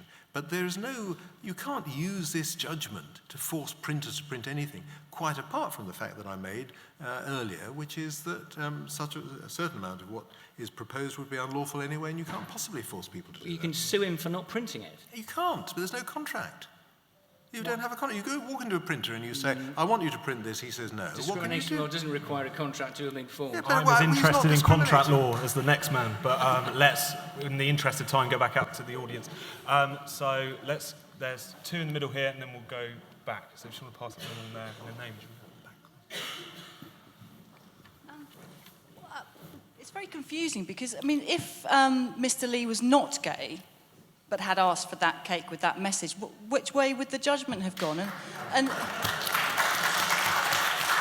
similarly, if I wanted to, went to a photocopy shop and asked them to reproduce extracts from Mein Kampf because I wanted to teach something about Mein Kampf, not because I wanted, as a proponent of Mein Kampf, you know, are they in their rights to refuse that? I mean, or is it only if I'm a neo-Nazi? I mean, it does seem very strange when the job gets attached to the person. And similarly, in the B&B case, the problem, as far as I can see, is not that the people were gay, but that they wanted, it's a reasonable presumption that they're renting a bed, that they may have gay sex. And that would be the moral objection of the B&B owners. Similarly, unmarried sex is the problem, not the fact that somebody is unmarried. If they're running a cafe or a restaurant, I'm assuming they don't object to gay people or unmarried people coming in. I've got no idea how you would resolve this, and I would bend the stick towards, you know, people being able to free to exercise their conscience. But at the same time, you know, when you kind of tangle up people's identity fights and squabbles with these kind of, you know, very normal, everyday acts of commissioning goods and services, it seems really, really unhelpful and confusing. Thank you. One at the back. Brendan O'Neill, editor of Spiked. I'm really worried about the way we use the word discrimination now and what we mean by it. Obviously, there are lots of different legal and moral meanings behind the word discrimination and cultural meanings as well. But in the social sense, what it is traditionally meant for most people is that there is a group of people who are severely disadvantaged. They are discriminated against. Their ability to engage in public life or work or society is restricted through acts of discrimination. And I just don't think that the cake case taps into that kind of description at all, because these guys could have gone to almost any other cake shop and got what they wanted. And I'm wondering, can't society cope with the existence of a tiny number of religious or faith-based companies or groups who simply don't want to serve certain people, or say certain things rather, on the basis of their conscience? And I think, you know, who could possibly argue that gay people don't have equality in Britain in the 21st century? It's unarguable, of course they do. So the idea that they are discriminated against just doesn't hold up. It wasn't that they were severely disadvantaged by the act of one bakery, it's rather that they were made to feel bad by it. And I think a lot of equality law is now actually about protecting people's self-esteem rather than guaranteeing their right to engage in society. And I really think it's a bad, terrible, awful idea to invite any wing of the state to intervene in the propping up of people's self-esteem. Thank you. I think someone's got the mic in the middle. So this question is to Peter. You described this case as a backlash, but to me it seems more like a sort of forward lash. And I think a backlash would have been Christian people going around looking for gay bakers and asking them to write quotes on their cakes saying that gay marriage is a sin. So, yeah, I just think you've got this one backwards. It's more of a forward lash. Thank you. Thank you. I think we've got a gentleman right at the back. Yes, picking up on what's just been said about can you help me with a bit of information, maybe? Why were alternative suppliers not approached, alternative bakers or alternative bed and breakfast people? We've talked about alternatives that registrars that can be used, alternative doctors that can be used. Why were not alternatives used? And saying the unsayable, is there not ever so slight a hint that these two businesses were targeted in order to make a point? I'll happily answer that. Yeah, we'll come back on that. I just want to take one more quickly. There is someone just in the middle there on my right-hand side, and then we'll come back. The simplest principle of commerce should be that there's a willing buyer and a willing seller. And just going on from what Brendan O'Neill just said, would there be any really serious consequences in society if we just observed that simple rule? Thank you. So we'll come back to the panel now. Joshua, did you want to come back on that second to last point? The question, one from the end, was about an alternative shop. In fact, Mr. Lee did go to an alternative shop. He did order the cake he wanted. He got the cake. It was produced in time for the party that he was having, and that was fine. And of course, he got his money back from Ashes. Also, I mean, that's just, I was asked about the facts, and those are the facts. I was also asked whether this was some sort of setup. I don't think Mr. Lee, who was a regular customer of this shop, knew there would be any problem. The shop doesn't advertise itself as being a Christian baker unless you pick up the reference in the name Asher's Bakery, which is the book of Genesis. As the, well, some people would, and most people wouldn't. But, you know, it's a biblical verse relating to the tribe of Asher. Bread from Asher shall be rich, and he shall yield royal dainties, is the translation used in the judgment. But, you know, that is the only way in which the shop was identifiable as being run by a Christian family. And I don't think Mr. Lee thought this, and I don't think he was trying this on. I don't think he was trying to provoke a case. And you can see how much he hated the publicity. He only spoke once at the very, very end and gave no interviews. And I think you do have to see this in the context of Northern Ireland. You know, Brendan says, well, we've got gay equality. Not in Northern Ireland, they don't. Gay people cannot marry in Northern Ireland. And although the judge spoke about the background of Northern Ireland having a large and strong faith community, he said the LGBT community has endured a history of considerable discrimination in Northern Ireland. Homosexual acts in private between consenting males were criminalised until 1985. They weren't legalised until 1985. The effect was to diminish the participation of gay people in many aspects of our community life. Those who were gay were reluctant to expose their sexuality. Some were subjected to blackmail. The conflict between the rights, the potential for conflict between the rights of the LGBT community and the religious community has unfortunately long been a feature of public debate in Northern Ireland, and so on and so on. And there is no prospect of gay marriage in Northern Ireland, the politics of the province being as they are. And if you want my personal opinion, that has very much informed the way that these judges have come down in this way. They saw Gareth Lee as a person who was discriminated against. Certainly, Peter can rightly argue that he wasn't discriminated against on the grounds of his sexuality, that he was discriminated against on the grounds of the message he wanted on his cake. But the judges saw it as discrimination against a gay person. I suppose they felt guilty about the fact that the country in which they are judges has discriminated much more than the rest of the United Kingdom and continues to do so against the gay community. And I suppose deep down, if there's some policy behind this, they felt it was their opportunity maybe to redress the balance in favour of the gay community. It's not a very legally sound argument, as Peter has pointed out, but I do see why they wanted to do this. Simon, is there anything you want to come back on? Well, yes. I mean, there are photographs online of the campaign event at which the cake appeared. It was hosted by the mayor at a local civic venue, and that's what they wanted the campaign cake for, and they got their cake. I think, yes, I know what you want me to say. They had their cake and they want to eat it as well. Well, But I mean, Peter, from my perspective, of course, is both infuriatingly fair and infuriatingly unfair. I do want to give full credit to Peter for the many times over the years where he has been willing to stand up for the expression of views with which he profoundly disagrees. And I've lost count.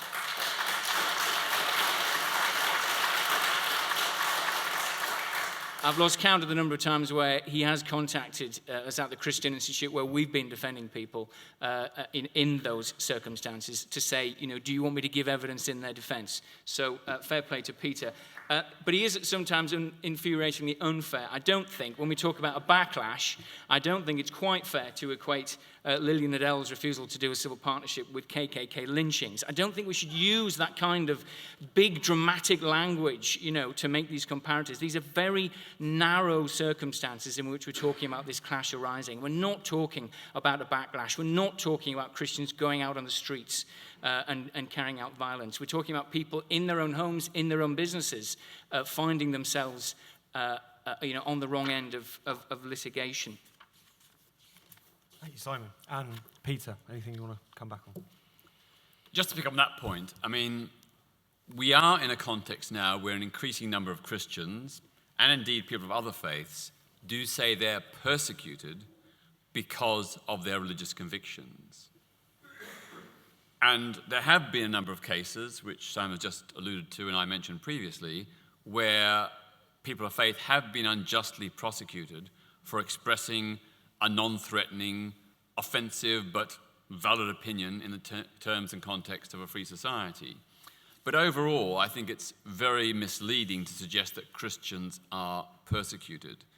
What they really mean in most of these cases is that the law has taken away their right to discriminate.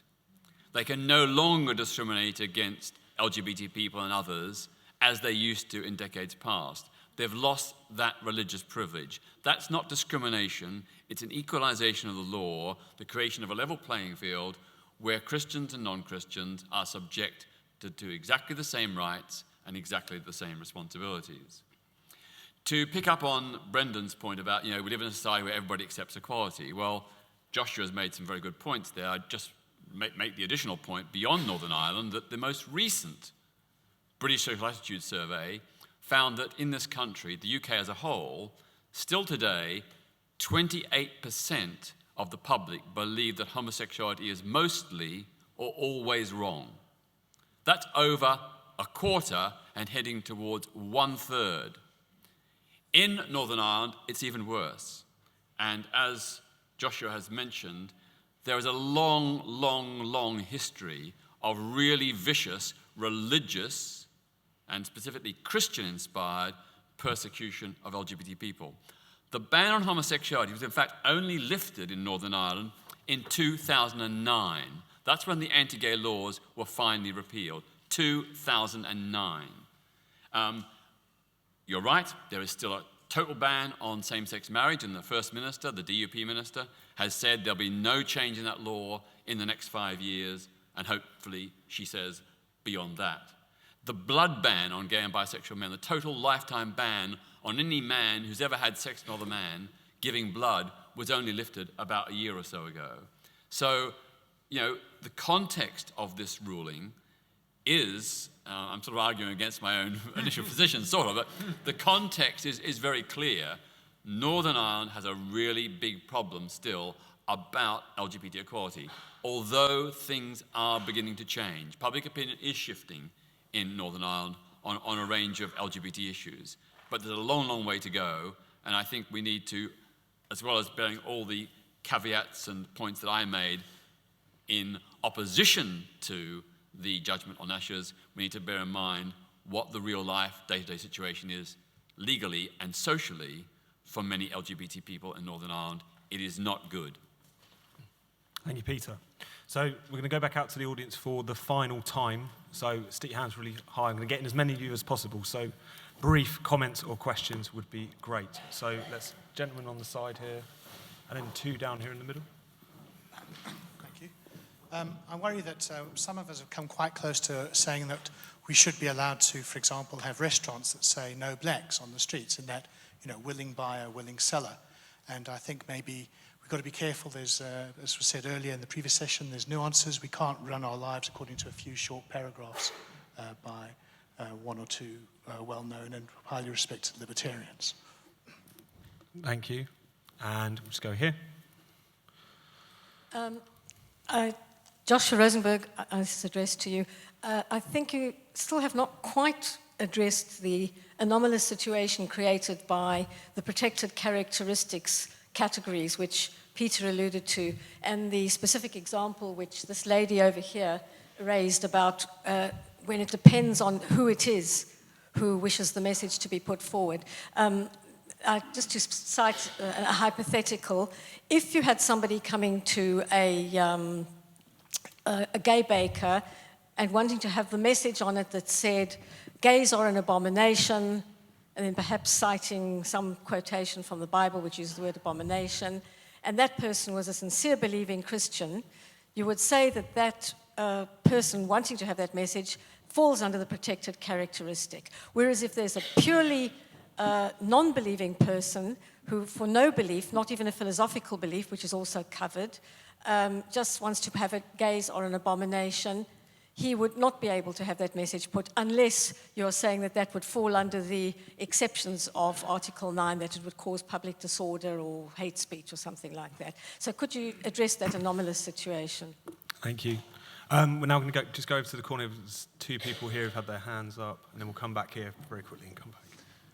Yeah, I also have a question for Joshua here at the side. So Peter opened with a number of examples that might happen, and then you said they haven't happened yet, but you also said, and they won't. And you're trying to limit this decision and saying it doesn't mean anything. Now, I don't want to talk about technically what it might mean in an authoritative way, but I want to go back to some of these analogies, because you said printers won't be forced to print, and they're not forced to print things with which they disagree. And I think you said because there is no contract.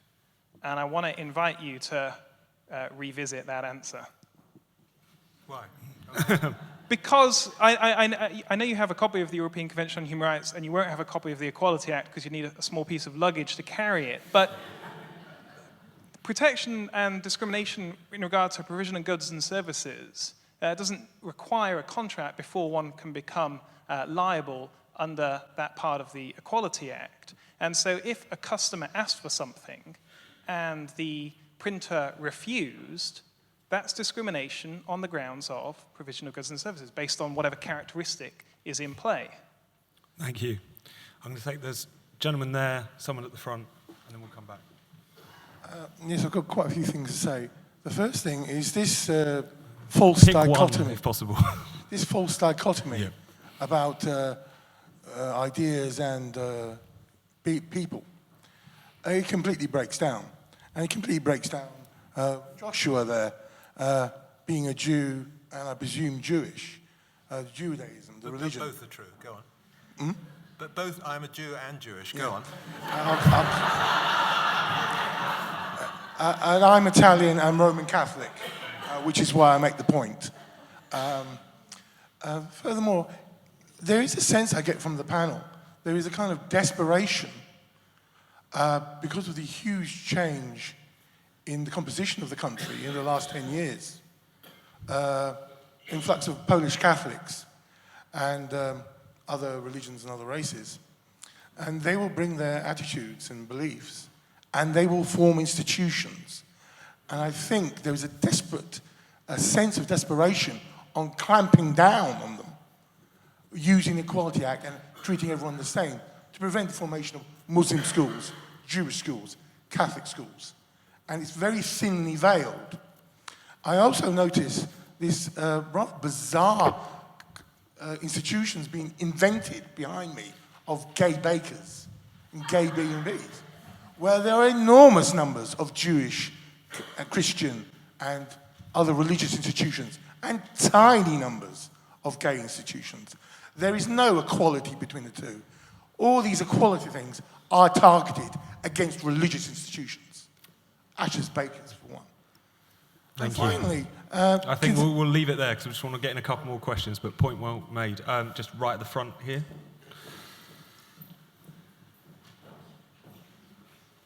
Hi, thanks.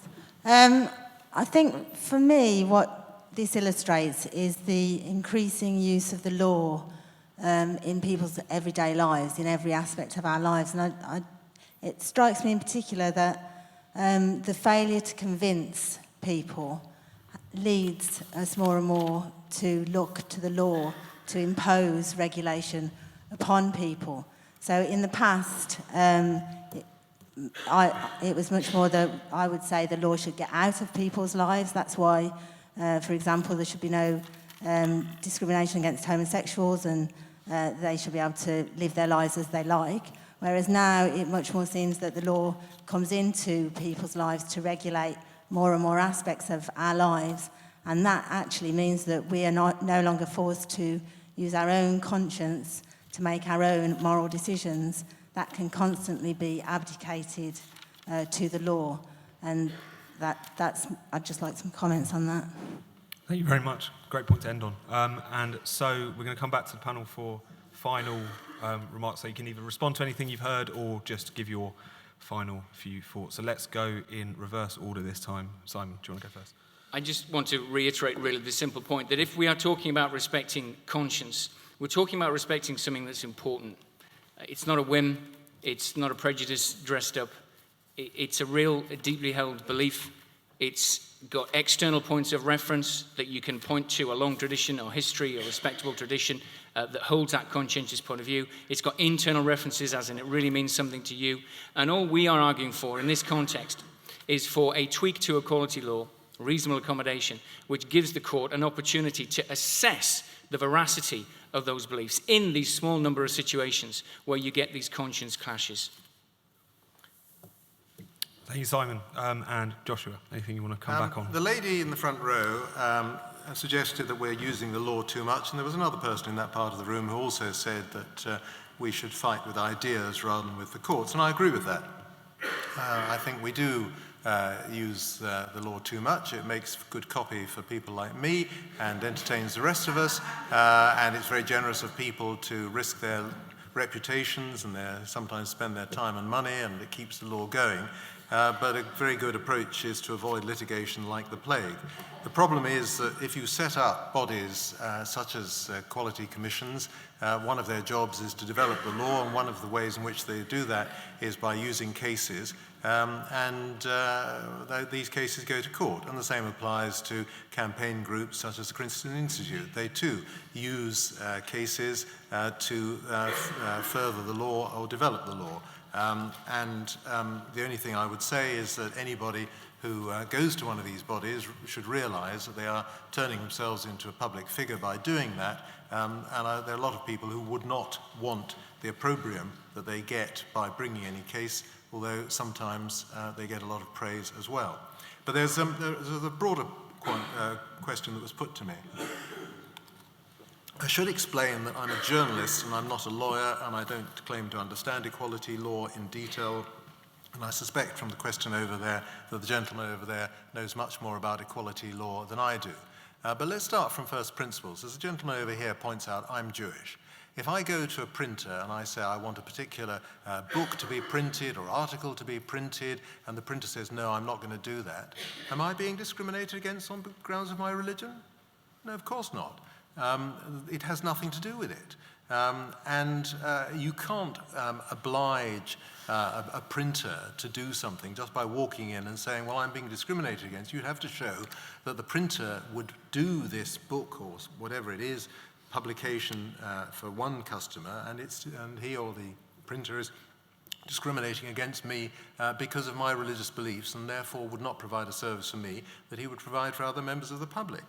The lady over here asks about characteristics and imagines that gay bakers might be approached and asked to produce a cake which says that gays are an abomination. This is supposedly discrimination against heterosexual people. Is that the argument? Because they are not a protected minority.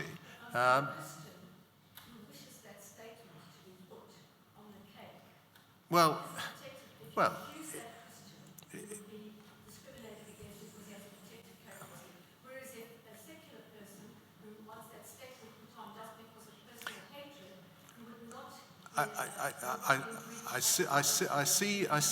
I see the argument based on this case, that if you were to change the facts of this case and apply it in this way, you might achieve the result that you are arguing for.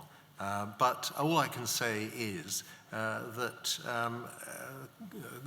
courts deal with real cases, and they would have to decide this case that you propose on the facts. Certainly, if you've got two protected characteristics, religious minority, as Christians presumably are these days, or practicing Christians, and a sexual minority, and those minorities clash, then, as I said at the beginning, a court has to decide how to decide between them, and whether there has been discrimination on a grounds of a protected characteristic. But these are difficult cases, and I'm not saying that the courts always get it right, but I am saying that it doesn't have, this case does not have the consequences that everybody is reading into it, and nor should it. Thank you, Joshua. And finally, Peter, your thoughts? On a positive note, I'd like to say that for the most part, our equality laws work well. For the most part, they give people the rights and protections, the responsibilities and the freedoms that we all want to see. It is only in a small number of cases where you have these kinds of conflicts. And I accept entirely that in the Ashes case, there are pros and cons on both sides. But in my personal view, given this clash, given these pros and cons on both sides, I choose to err on the side of freedom of conscience, belief, and religion. That's my personal view. With regard to the guy there who mentioned about the example of Jewish bakers, I think you suggested there were more Jewish bakers than gay bakers. Well, I'm not too sure where that statistic comes from. Sorry? You never heard of a gay baker? I'll give you the names and addresses of several. But this isn't about numbers. I mean, the Jewish population of this country is about 1%. The LGBT population is about between 5 and 10%. It doesn't matter what the numbers are. It doesn't matter if there's only one Jewish person or one gay person in the entire country. That person has equal human rights. So I don't think we should play the numbers game. We should try wherever possible to recognize and support the equal human rights of both communities. Thank you, Peter. And if you join me in thanking the entire panel for a great discussion. Cheers.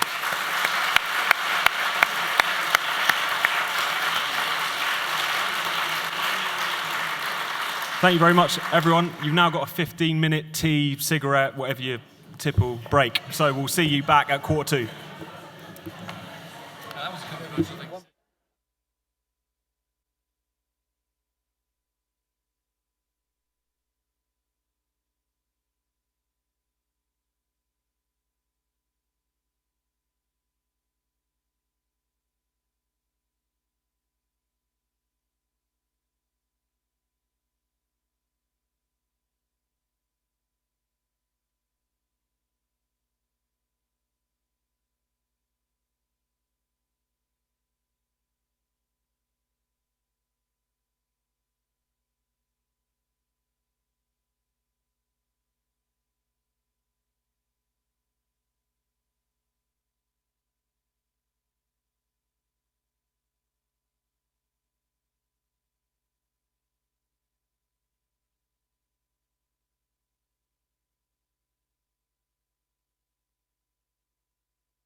I won't be as indulgent, I warn you.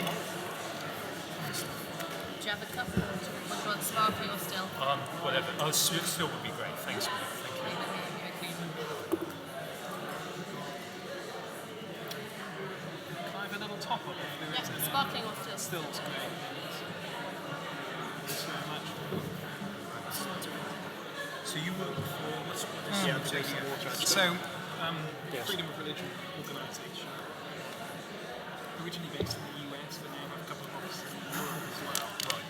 So we do a lot of work with Spike and freedom of conscience, freedom of religion, freedom of expression. This is annoying. And my main area of focus is the whole issue of free speech and just addressing some of the challenges that take place to increase censorship.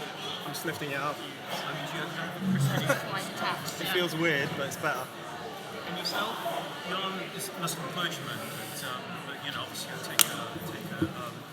I work for I work for Christians, so I work for the Westminster Institute, which is the academic offshoot of the Barnabas Fund. So my area of work is persecution of Christian minorities. That's What do you have a specific region focus? well, it's really kind of dealing with sort of addressing theological issues pertaining to trying to get Muslim authorities who are in dialogue We with get another us water. on apostasy laws and things like Another that. water. So trying to leverage whatever limited influence we have with with Islamic authorities in regards to movement around this. Fantastic. So yeah, no, I was, the context when being invited was I was a defence witness for Pastor McConnell in his trial. So. Very good. Oh wow, that's one of the cases I wrote about. All right, okay, great stuff. He's an interesting man. We've ended up becoming quite good chums actually. Oh, good.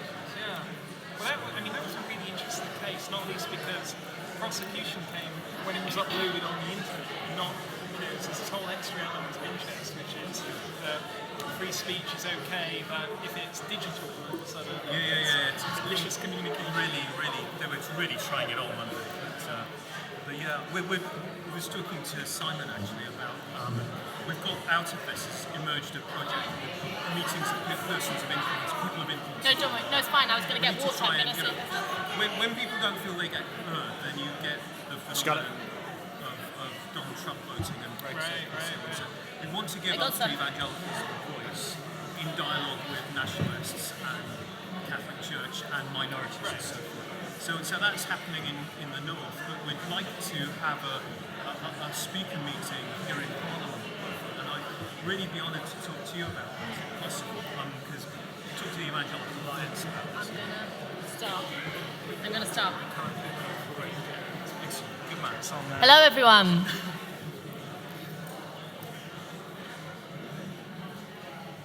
Hi. Thank you all so much for coming to this fantastic day of debate. My name is Ella Whelan. I'm the assistant editor at Spiked, and I'm truly delighted to be chairing this final debate, The Hate Trap, Should We Be Free to Hate? And now, hate speech is so often described in terms of something that we should all be on board with banning. You know, it's the kind of speech that's Islamophobic, that's fascist, that's racist, that's extremely sexist, anti-Semitic, nasty stuff. And we're told that it would be better if this kind of speech was banned, because I think we can all agree it's not pleasant to have anything like that leveled against you. And it is being banned really quite frequently. There's been so many cases, I could make huge long lists over the last few years of incidents in which people or speeches or groups have been banned because they have infringed upon hate speech laws. So what is the problem? Why is it bad to, in effect, stop people being hurt, to stop horrible things being said? Why is that a negative thing? And obviously, it's no secret that Spiked, as a true believer in free speech, takes issue with any kind of speech being banned.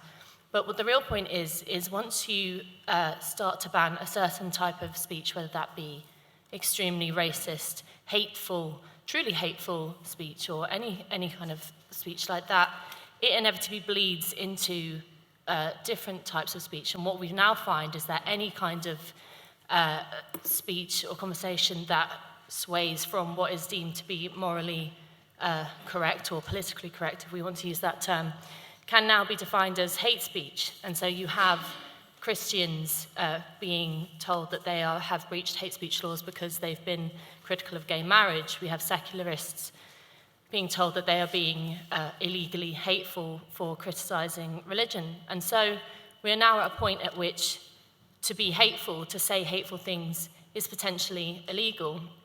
And so is there a problem with that? And should we be free to hate?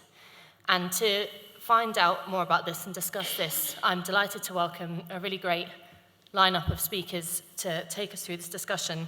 And I'll introduce them in the order that they're going to speak. And first, we have Paul Coleman. Paul is the Deputy Director of the ADF International, who are our partners for this event. And Paul is also the author of Censored, How European Hate Speech Laws Are Threatening Freedom of Speech, which is on sale if you want to come find me at the end.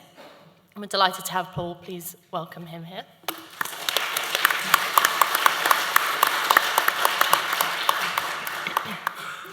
Second, we have Mohammed Al-Husseini, who is the Senior Fellow in Islamic Studies at the Westminster Institute. Mohammed recently defended Pastor McConnell, the preacher who described Islam as satanic. He defended his free speech in the public case there. And he is also, I must say, a remarkable Sean Noss Irish singer, and I'm delighted to have him here today.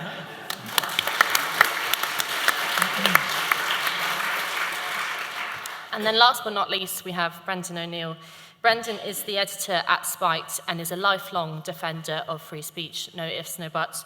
Brendan has his selected essays, A Duty to Offend, which we also have on sale outside, and has many times been called offensive and hateful himself, and has stood the test. So please welcome Brendan.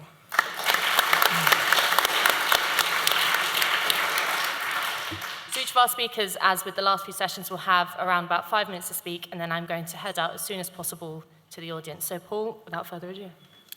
Thank you. And let me begin this session by recalling 3 pieces of news that have taken place in about the last week or so. So in the Netherlands, the politician Geert Wilders is once again being prosecuted for hate speech. In 2014, Wilders asked a room of supporters whether they wanted to have more or fewer Moroccans in their country, and the response of fewer was met with this response by Wilders. He replied, he said, "We're going to organize that." And he is now being prosecuted for hate speech for that sentence. Also this week, in Germany, a prosecution has been launched against Facebook and Mark Zuckerberg because a number of supposedly hateful posts appeared on Facebook and were not removed. And the German authorities have said that Facebook has a duty to remove them and has now opened a criminal prosecution against Facebook. And lastly, in France, the politician and former minister Christine Boutin has been prosecuted by the Court of Appeals in Paris for hate speech for giving an interview a couple of years ago in which she criticized homosexuality and same-sex marriage. Now, believe it or not, I would consider this a pretty normal week in Europe. And that is because every year, the list of what we can and can't say gets smaller and smaller and smaller.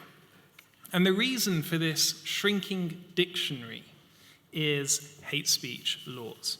That is, laws designed to criminally censor speech because the content of that speech is considered by the state to be hateful or any other synonym we can think of, insulting, offensive, extreme, and so forth. Now, all countries in Europe have these laws, and they expand in number and in scope every single year. And there are so many problems with these laws. The history of where they came from, their use and abuse across Europe, the trajectory they're on for the future. But in this short time now, I just want to focus on one of the problems of hate speech laws by simply asking the question, what is hate? Or to put it another way, how do we distinguish between unhateful free speech on the one hand and hateful criminal speech on the other hand? Now, you would think that the answer to that question should be obvious for those who are talking about banning what we can and can't say. But it's far from obvious. There are no clear dividing lines between hateful and illegal and unhateful and illegal. And the reason for that is because the concept of hate is entirely subjective. It is completely arbitrary, and it is always subject to change. It's like this shifting sand, always adapting and moving with the times. Crucially, it's moving at the will of those in power. So imagine this scenario. An opinion that you've once held for years was once promoted as virtuous. And you continue holding that opinion, but today that opinion is barely tolerated. And you have to be careful who you tell your opinion to. At some point in the near future, it will cross the line and be deemed criminally hateful speech.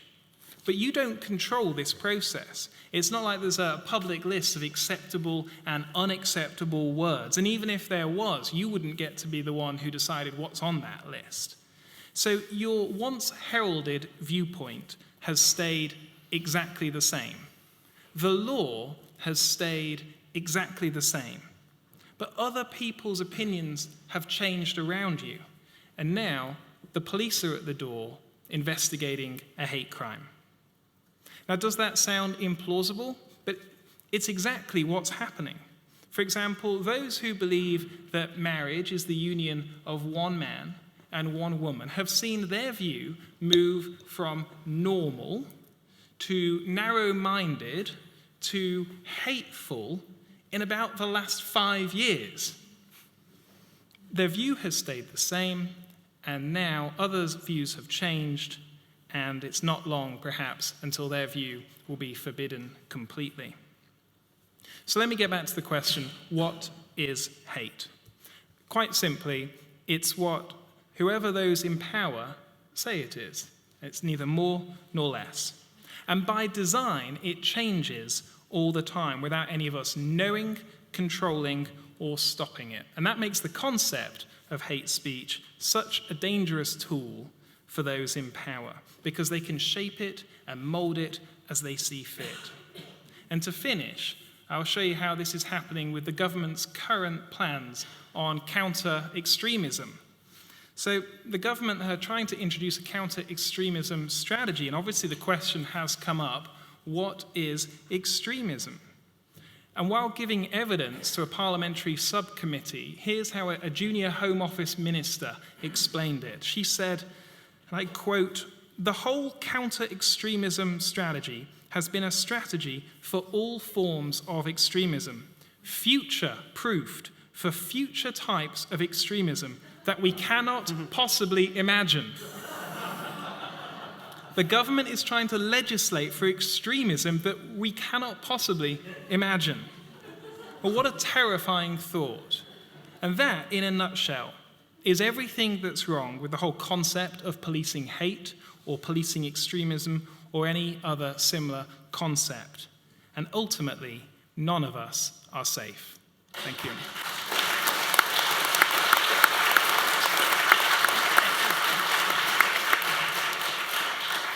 Thank you, Paul. Mohammed. Thank you very much. I'm a clergyman on the panel, I'm a Muslim on the panel, so I think I'm not an expert in this particular field. I think I'm on a journey in respect to my understanding of this field, so I'm going to speak personally. As Ella, thank you very much for inviting me.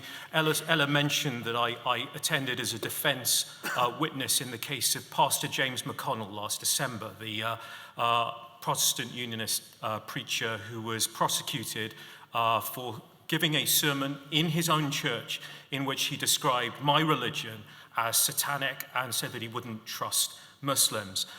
It came as some of the surprise to some of these ultra-unionist brothers and sisters that I should come to defend their pastor, not least because I'm a Muslim, but even worse because I play Irish fiddle, sing Gaelic sing Gaelic rebel songs and support Celtic. But I think what I'm concerned for in this whole discussion is that we foster what my colleagues, my Christian and Jewish colleagues, call the circle of virtue. In my professional life, I work for a Christian-based research institute that engages particularly issues around free and open and honest discussion around theological matters to do with Islamist extremism and also persecution of Christian and other minorities in the Muslim world.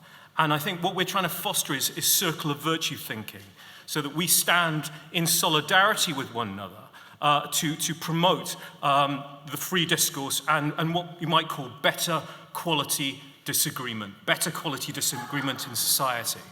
And really just to say, with the greatest respect to Joshua and the other legal experts in the room, to the law to just kind of bog off in a sense, to say that there are, that in our society there is the three estates, the trois états, the three estates of government, of the crown, of the judiciary, and also of the people, of civil society, and to say this is civil society space, and to protect that space.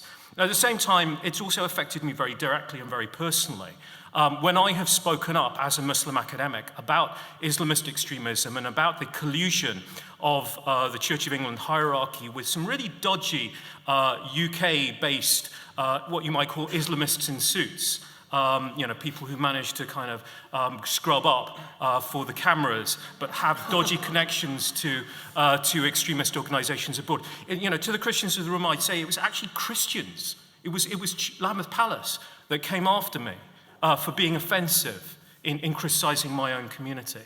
And it's been Methodists that have shouted me down. And in other contexts, being used to being chucked out of meetings, when I have criticized, for example, in my sort of charity work, criticized sort of the City of London officers for siphoning off money that's allocated to local communities for pet projects. The response has been that these statements by you have caused civil society city officers to feel undervalued. So in a sense, public officials and many others, we've kind of seen the movement from facts to feelings. And I'm under no illusion that those who harp on about freedom of speech, how in the past, in the 1950s, you could say racist things, you could say misogynist things, you could say homophobic things, anti-Semitic things. I'm under no illusions that there is a one-sidedness in some who advocate for freedom of speech. But nonetheless, what we're seeing, in a sense, as a result of equality, is the democratization of the right to be offended. Democratization of the right to be offended, so that anybody can express a subjective feeling of feeling threatened or feeling intimidated by somebody critiquing their lifestyle or their beliefs. And that's an extremely dangerous place indeed.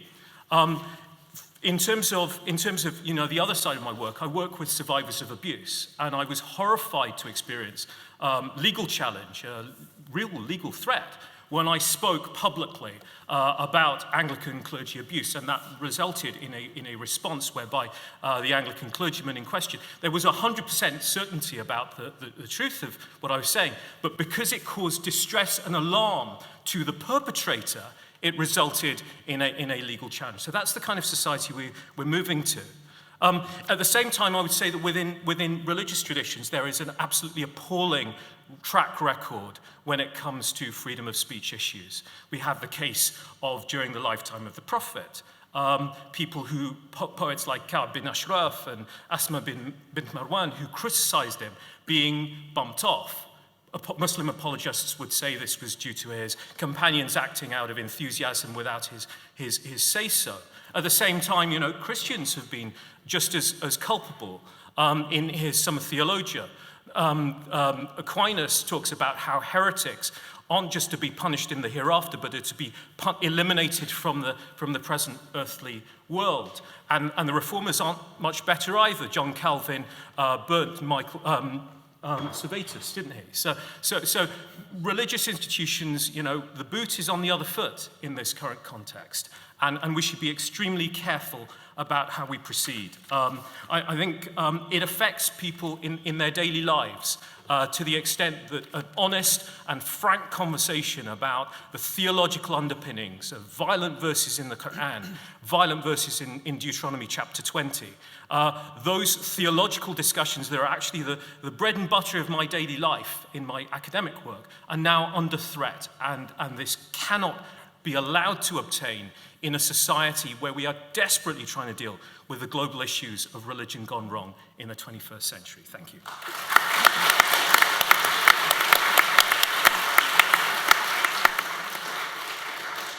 Thank you. Brendan. Thanks, Ella. Over the past few days, I've become grimly fascinated by the anti-Donald Trump protests in America, because they are so funny if you watch them or read about them. So you've got all these placards, people saying, you know, white people are stupid, white people are evil, all of which are carried by white people. So you have this hilarious spectacle of self-hatred.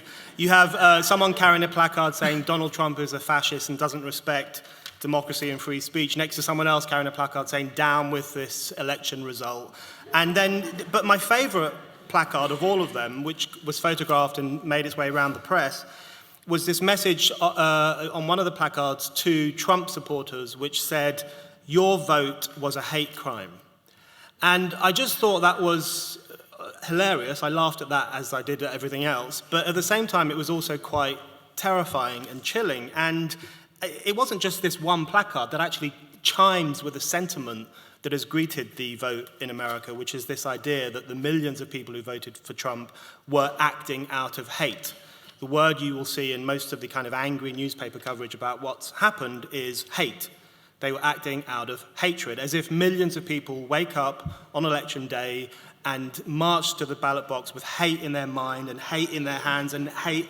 I mean, that's literally how some commentators conceive of these people. And I thought this idea that even your vote, even the act of voting can be a hate crime, so it can be a hateful act and a criminal act, I thought was really interesting, because what it points to, I think, is the ever-expanding empire of hatred, the ever-expanding category of what is hateful.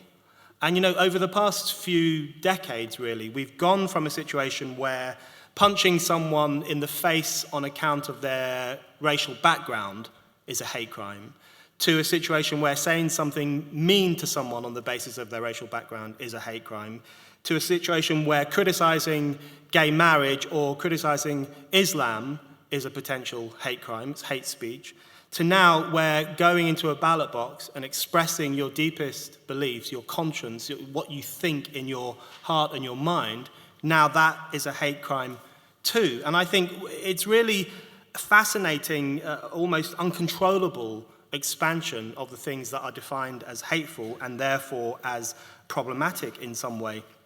And, you know, if you just look at the way in which the word hate is used now, it's constantly attached to various things that people simply don't like. So there's, you know, hate crime, of course, there's hate speech, there's hate groups, which is any group that has, you know, dodgy ideas or even not so dodgy ideas. Hate newspapers. Currently there is a campaign to get advertisers to pull out of the Daily Mail, and it's presented as a campaign against hate newspapers. Now there are hate websites, and now there is hate voting. Voting itself can be a hateful thing. And what we have is a situation now where if you want to demonize something, if you want to delegitimize a group or an idea or a belief or a way of life, all you need to do is add the word hate at the start of it and you're done. That's it, they're finished.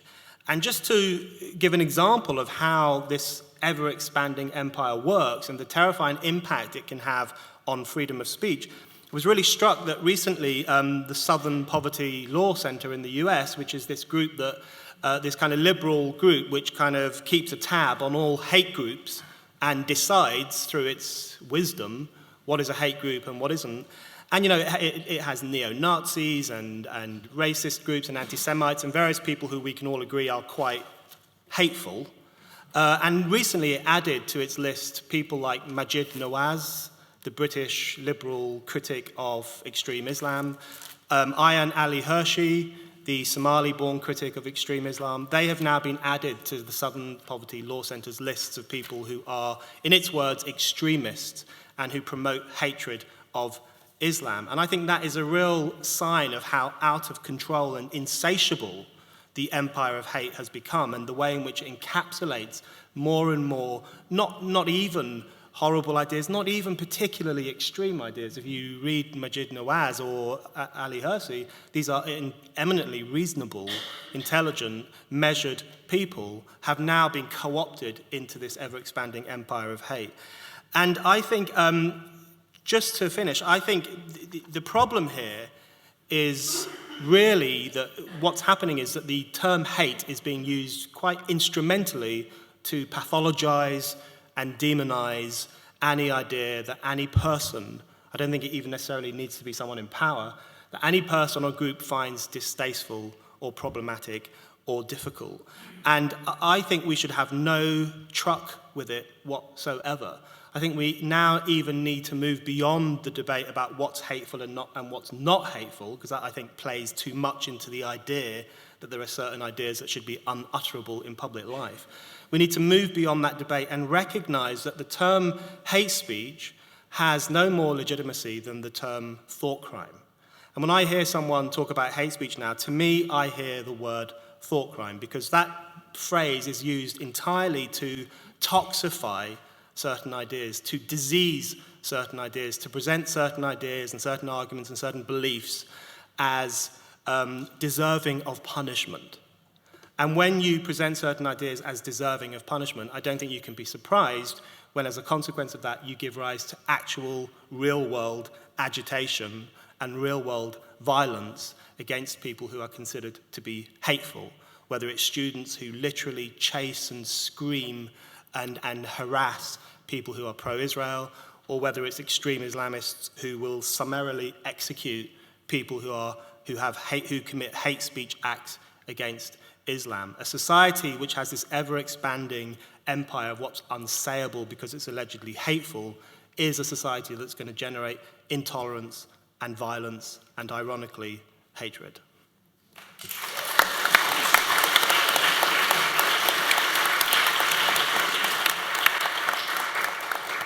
Just before we go out to questions, I'm going to take my liberty as chair to put some, because we have a lot of agreement on this panel, which is fine.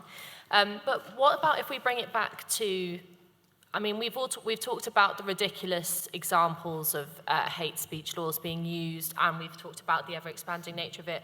But what about, let's use the example of, during the Trump campaign, and the alt-right has been talked about previously today, there was some genuinely, and we can all agree, very hateful, extremely racist, extremely kind of discriminatory, horrendous things said by certain factions of Trump's base. Are we saying that?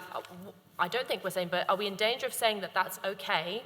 That being that hateful is okay, or should we, as a society, be making a stand against that kind of level of hatred? Brendan, let me ask you first.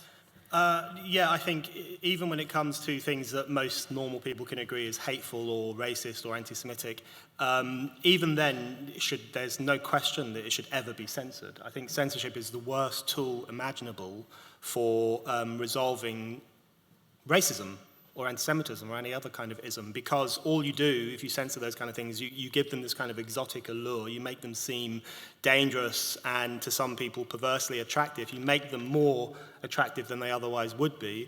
You also never have a reckoning with them and have the discussion out and prove that they are ridiculous and wrong and everything else, because you simply refuse to allow them to be expressed in public. So, in fact, it often backfires. If you look at France, for example, 25 years ago, France outlawed Holocaust denial. Now France has a really serious problem with Holocaust denial and with the new anti-Semitism. And I don't think those two things are unrelated. If you push something like Holocaust denial underground, where it can't be challenged and confronted in a public way, then you are going to allow it to fester. So even when it comes to horrendous ideas and speech, censorship is the wrong answer. I do, however, think that some of the criticism of Trump's use of language and some of Trump's supporters' use of language was slightly blown out of proportion. I mean, if you read some of the coverage, you think Trump was goose-stepping down the mall in Washington and saying, let's kill all black people. It was blown out of proportion. He did say some stupid things, but he's not Hitler. Okay. And Mohammed, let me put the same thing to you, but let me add, in your work with, the kind of counter-terrorism and anti-extremism, is there something in that in relation to incitement to hatred, which is often what's argued in relation to hate speech laws? Do you have a line, basically, what I'm asking is on, or should anything be said? Well, allowed to be said? I think in response, I'd say that I'm under no illusions about freedom of speech, freedom of expression, and indeed freedom of conscience. I don't think it's a nice thing. I don't think it's a bright thing. I don't think it's a wonderful, glorious thing. I think it's a pretty awful thing, but it's absolutely essential for our survival as a human species. So, for example, I will stand, and I did stand foursquare for Charlie Hebdo to publish and to stand alongside the Yellen Posten people in relation to their right to critique my religious tradition. I'm absolutely convicted of the rectitude of their right to be able to do that.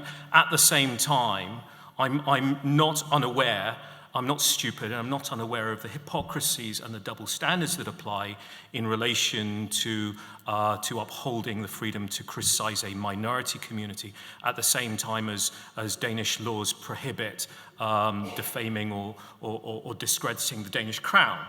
And those who talk about, the golden days of the 1950s when you could be racist and you could be homophobic and you could be, misogynist, what they're talking about is a very strong asymmetry of the right to be offended. So, for example, people who had less power could not be offended, and if you criticized the crown, you'd end up being locked up or worse.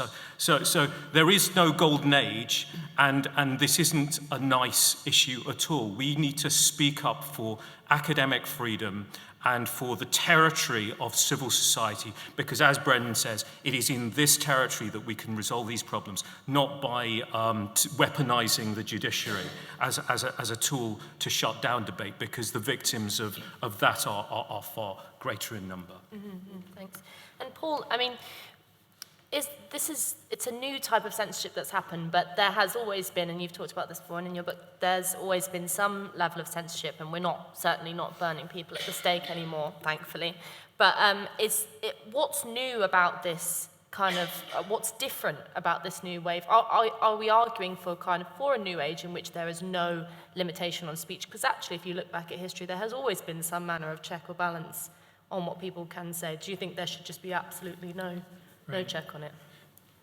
I think in terms of the limit, we ought to be looking for a standard that is clearly understood, that we all know about, and we can foresee where that line is and know when we're going to cross it or not. And so the standard I argue for in the book, and I think makes sense, is drawing the line at incitement to imminent violence. And I think that is a clearly understood concept that we can all understand. The problem with incitement to hatred is it's too nebulous, it's too able to just shift and move, and so no one knows if they're inciting hatred or not, because no one knows what hatred is.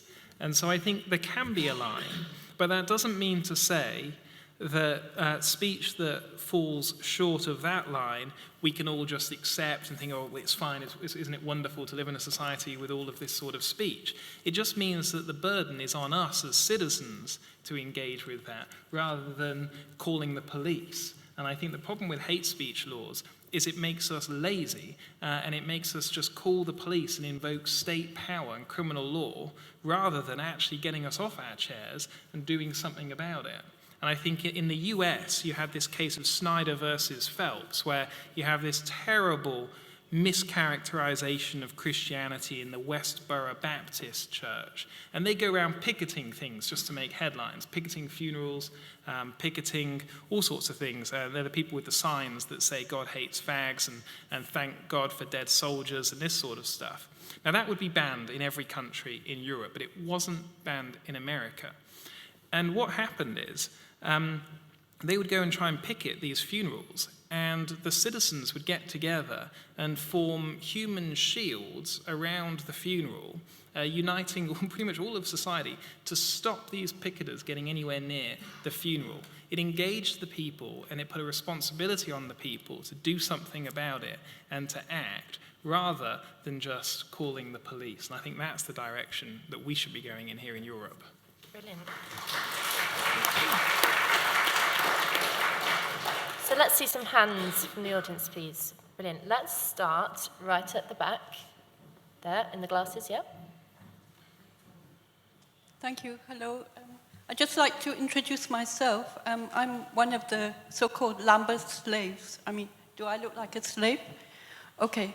You know, I just want to take up what happened to us and the issue of who is propagating hatred. Who is the one propagating hatred among the people?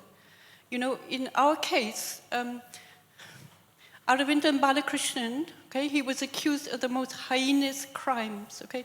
It was all lies and fabrication. I should know it. I lived in his collective for 40 years. Now, for over 6 days, there was nothing but venom and vitriol being put through the media, the state-backed media, about Aravindan Balakrishnan and our collective. Okay? So I'm just posing the question, who is spreading hatred and venom among the people? You know, surely we have to focus properly as to who are the real ones who are behind hatred, you know, and happy that people, you know, are hating one another, because while people are hating one another, the state can continue, you know, taking away people's freedoms more and more. Thank you. Yeah. Okay. Brilliant. Thanks. All right, thank you. And bring it down just there. This chap in the glasses. Hi. I'm just thinking in terms of hate speech and the inconsistency of its application by its own advocates. So I think some examples are in the regional press recently. It was just after the referendum, and there was a great act of post-Brexit hatred where it involved a moron waving at an Asian taxi driver saying bye, bye, bye, bye, and there was a quote from the police that hate crime wouldn't be tolerated and they were looking into this matter. Meanwhile, when it came to the large-scale industrial child grooming, you know, the racial grooming, etc., and if you look at all the cases and all the horrendous language that comes out and all the horrendous abuse, and not once does these feature in the hate crime statistics. So it appears the hate crime statistics are being boosted by ignorant morons saying words, but not when there's industrial-scale racial grooming. And I just wondered, can everybody work out why the police adopt a double standard? If you actually looked on the police force's Twitter feed, inviting people to be, you know, aware of hate crime and to report it, and there was a whole stream of things underneath. Well, what about racial grooming? Why doesn't this figure into it? No answers applied. So any thoughts on that one? Brilliant, thank you. We'll take this lady here in the glasses there. Thank you. Kerry Dingle from Worldwide. I'd just like to, on your point, Paul, because you said that, I think you were suggesting that insofar as there has been, you know, hatred and all the rest of it, without the law, we have been, historically, good at dealing with that and tough at dealing with that. And we've stood on our own 2 feet, more as resilient, robust, and political activists or whatever. But it would seem now we're incapable, and it's assumed incapable of dealing with those things. It isn't just that there is this outbreak of victimhood and vulnerability, there is, and crying offence at anything, but it would seem, and I think Brendan is absolutely right on this, that there is actually less hate than ever before, historically. So how can we explain, I'd love your comment, all of your comments, on why is there more of an obsession and expansion of the concept of hate at a time when there is less hate than ever before? And I'd just also like to ask, because it would also seem, and maybe you can say that I'm saying let's have more hate, and in some ways maybe I am, but it seems that there is in fact a complete failure of a clash of ideas and of argument. We've even heard today people saying, heal the division, heal the rifts. People are saying that about the election of Trump. People have been saying it post-referendum, etc. And I would say, actually, I think there's been too little. Bring it on. Because if we're serious about a more resilient and robust society, we should have more argument and deal with more bad ideas. And actually, there's been very few. Thank you. Yeah. Just pass it there next to you. Yep. In some ways, is there just too much emphasis on speech? And I guess it's the point, Brendan, you were making. So in some ways, when the Brexit vote happened, a lot of people who were trying to understand why people voted leave seemed to just explain their actions in the realms of their Daily Mail readers, in which they've just got the wrong information, or in fact, obviously, we've seen today and over the last couple of days about Zuckerberg and Facebook, and the reason why people voted Trump was about them getting these false information on Facebook. And there doesn't seem to be any connection or understanding or about the depth of an individual and why all the other things and all the other reasons and all their other depth that they would vote in some ways. And there does seem to be an obsession with a certain section of the population that we are just determined by speech and the written word. So, I mean, just interesting what the panel think about that. Thanks. I'm going to come back to the panel. We're going to go out several times more, so don't worry. Paul, can I start with anything you want to come back on? Sure. Let me highlight the post-Brexit hate comment and just highlight one of the facets of hate speech laws which we've not yet touched on, but it's important, which is their arbitrary application. Earlier, Peter Tatchell mentioned that there are 9 protected characteristics under equality law. When it comes to incitement to hatred, there are even fewer. There are 3. You cannot incite religious hatred, you can't incite racial hatred, and you can't incite homophobic hatred. But presumably, on this basis, other forms of hatred are open season. And therefore, you end up with this completely arbitrary application of hate speech laws. And so you have all of this supposed rise in hate crime after the Brexit vote, with people committing all sorts of racial hatred against Poles and Romanians and others. But there was no attention paid at all to all the other type of hatred going on. And just earlier today, Simon sent me some of the tweets from post-Brexit, which I thought would be perfect to read out now, all targeted against old people. And so The Guardian had put out a question, how do we Guardian readers feel about Brexit? And then they got people to tweet their responses. I'll just read you a couple. One person said, "I'm going to say it. These 60-year-olds are going to die." Another one said, "I can't believe the old, racist, uneducated people who'll be dead in 10 years have ruined the country." And one more, apologize in advance for the language, "It's all the oldies that voted out, so guess what?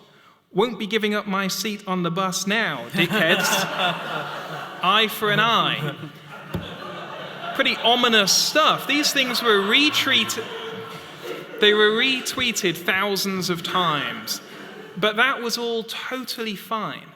And it's like this Orwellian concept of hate, that we have to have our 2 minutes of hate directed in a very intentional place, and everything else is fine.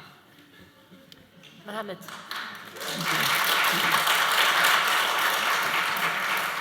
I think the response to many of these debates is that the answer to bad speech is more speech and better speech. And it's about protecting the borders of civil society from the encroachment of authoritarian judiciary or indeed the Crown, from the space within which we can have that conversation and sort it out. At the same time, I'm very aware of the asymmetries of power, and the lady here quite rightly mentioned that we're in a better situation today than we've been in the past because of the greater levelling out. In the past, being offended was the privilege of only a few, and the ordinary masses had to cope with Jew hatred or with racism or with gender discrimination and all the rest of it. So we're actually seeing the democratization of the right to be offended. And that's in a sense, it comes out of a positive development in society. So now we need to engage the realities of how, in a society where communities are far more in communication with one another than they have been in the past, this is inevitably leading to conflicts of equality versus freedoms of conscience. And in order to do that, we need to protect the liberty that obtains in civil society.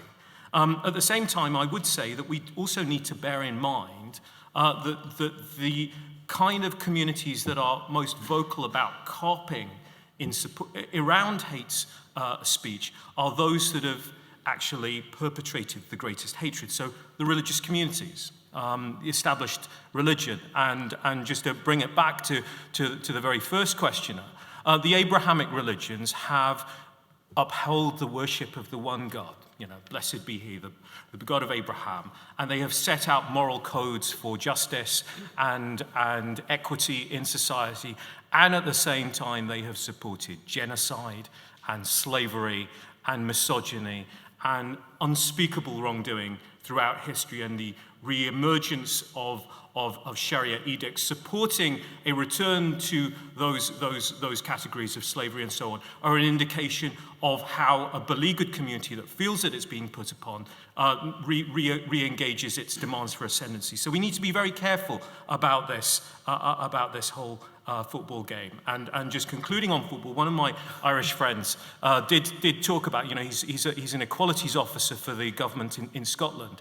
And there is this piece of legislation which I can never name correctly, which came out of the whole kind of Rangers Celtic thing, which is called I believe the offensive behaviour and intimidating conduct at football matches (Scotland 2012), and it's just been a complete disaster from the outset. So to be able to sing the Billy Boys, which is an appalling song, within a football stadium is deeply criminalised, whereas outside it's not, and it kind of creates all these kind of legal nonsenses that we need to address.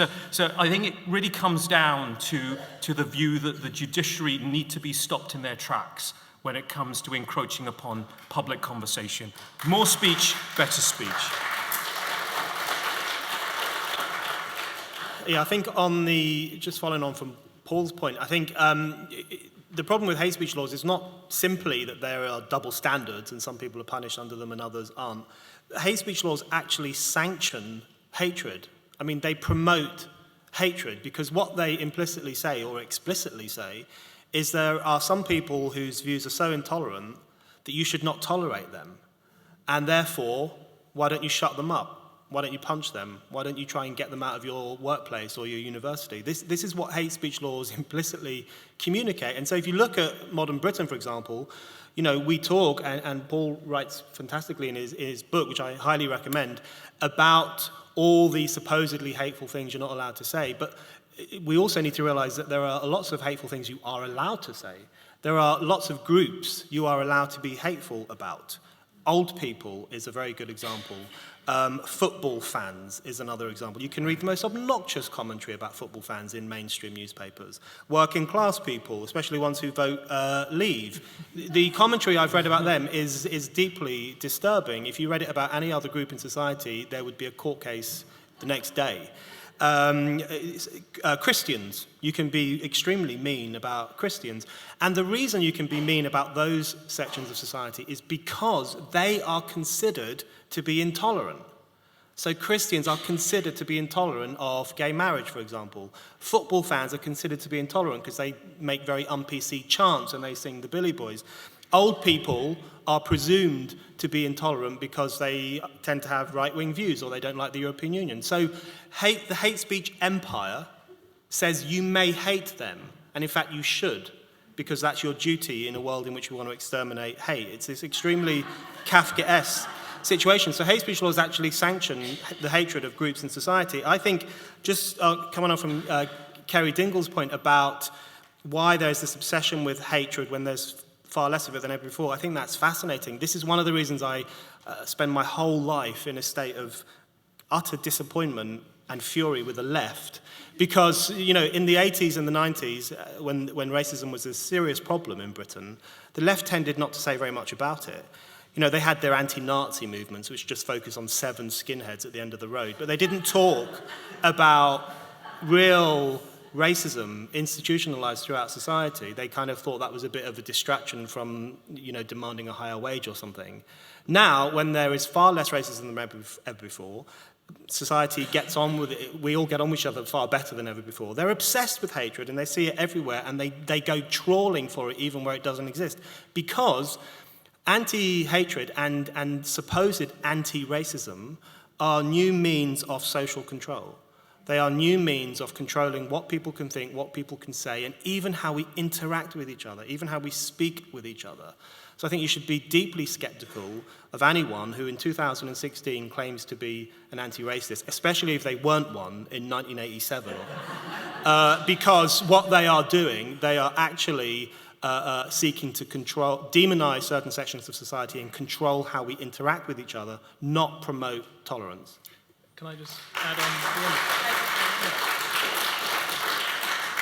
on? And just to piggyback on that thought, I think that you know, the idea of rising hate creates more power for the two groups. It creates more power for the state because there's an increased problem that they have to solve. And the greater the problem, the more powers they need to solve it. And it creates more power to the interest groups because they're the victims. And in a culture of identity politics, the more that they are victimized, the more power they need to be given. And so I think we end up with more and more and more hatred, supposedly, in our society because of power for the state and power for the victims. Okay.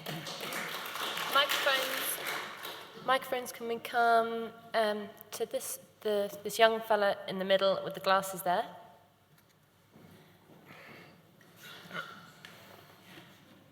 You know, if you describe everyone by their characteristics, you're on thin ice there. You've triggered me. Hello? Yeah, I'm triggered. Thank you. It's become very difficult to have a civil conversation, a better quality of disagreement, as you said so well earlier on, about hate speech. I think a lot of this is because a huge proportion of the kind of leftist liberal elite have stopped making the distinction between ideology and people. We start seeing this in the term Islamophobia, for example, you know, a word invented by the Muslim Brotherhood with the explicit intention of aligning criticism of scripture with that of individuals. We see it in Hillary Clinton's dismissal of Trump voters as a basket of deplorables, and as you said, Brendan, in the Southern Poverty Law Centre's deeming of Ayaan Hirsi Ali as an anti-Muslim extremist. So my question is, do you have any ideas on how we can have more productive conversations with these people, or is it a completely lost cause? Okay, thanks. If you actually pass it along, this lady just in front of you there. Thank you. Paul Coleman, I wonder if there is such a bright line, as you say, that everybody clearly understands what incitement is. Because if you look at historical contexts of the preparation for incitement, the step before, for example, the broadcasts on the radio, which led to the whole Hutu, the whole genocide, where people were referred to as cockroaches, the same kind of dehumanization that took place in Nazi Germany. You first start with the dehumanization so that the killing becomes easier. But the problem there is that it's usually state actors who use those kind of tactics. So in that case, any kind of civic legislation against it wouldn't even be an issue. It wouldn't be effective. So my question is, do you think in any civil society, not talking about state actors in those circumstances, there is an arena or an area, a step before that, which is preparation for incitement to violence? Thank you. Let's have this lady right here at the front. Thank you. I thought it was interesting the point you just made, Paul, about it gives power to the state and to the victims, because I don't see any power going to any victims as it happens. And I think for me, it just seems to be a telling off. That's what we get. And it's really as if you're in the school playground. Don't say that, it's naughty. don't say that, it's naughty. And it's only in the end, it is the authorities that get the power. And it really discourages it's encouraging us to behave like children and to react like children in this kind of throwing hate, rather than actually having any kind of reasoned discussion and debate. And I think the point that was made behind me about it just being the surface that's always looked at, and not any kind of deep understanding of any discussion or any motivation of anything. We're all just turned into children. Thank you. And let's take the gentleman here on the edge of the aisle.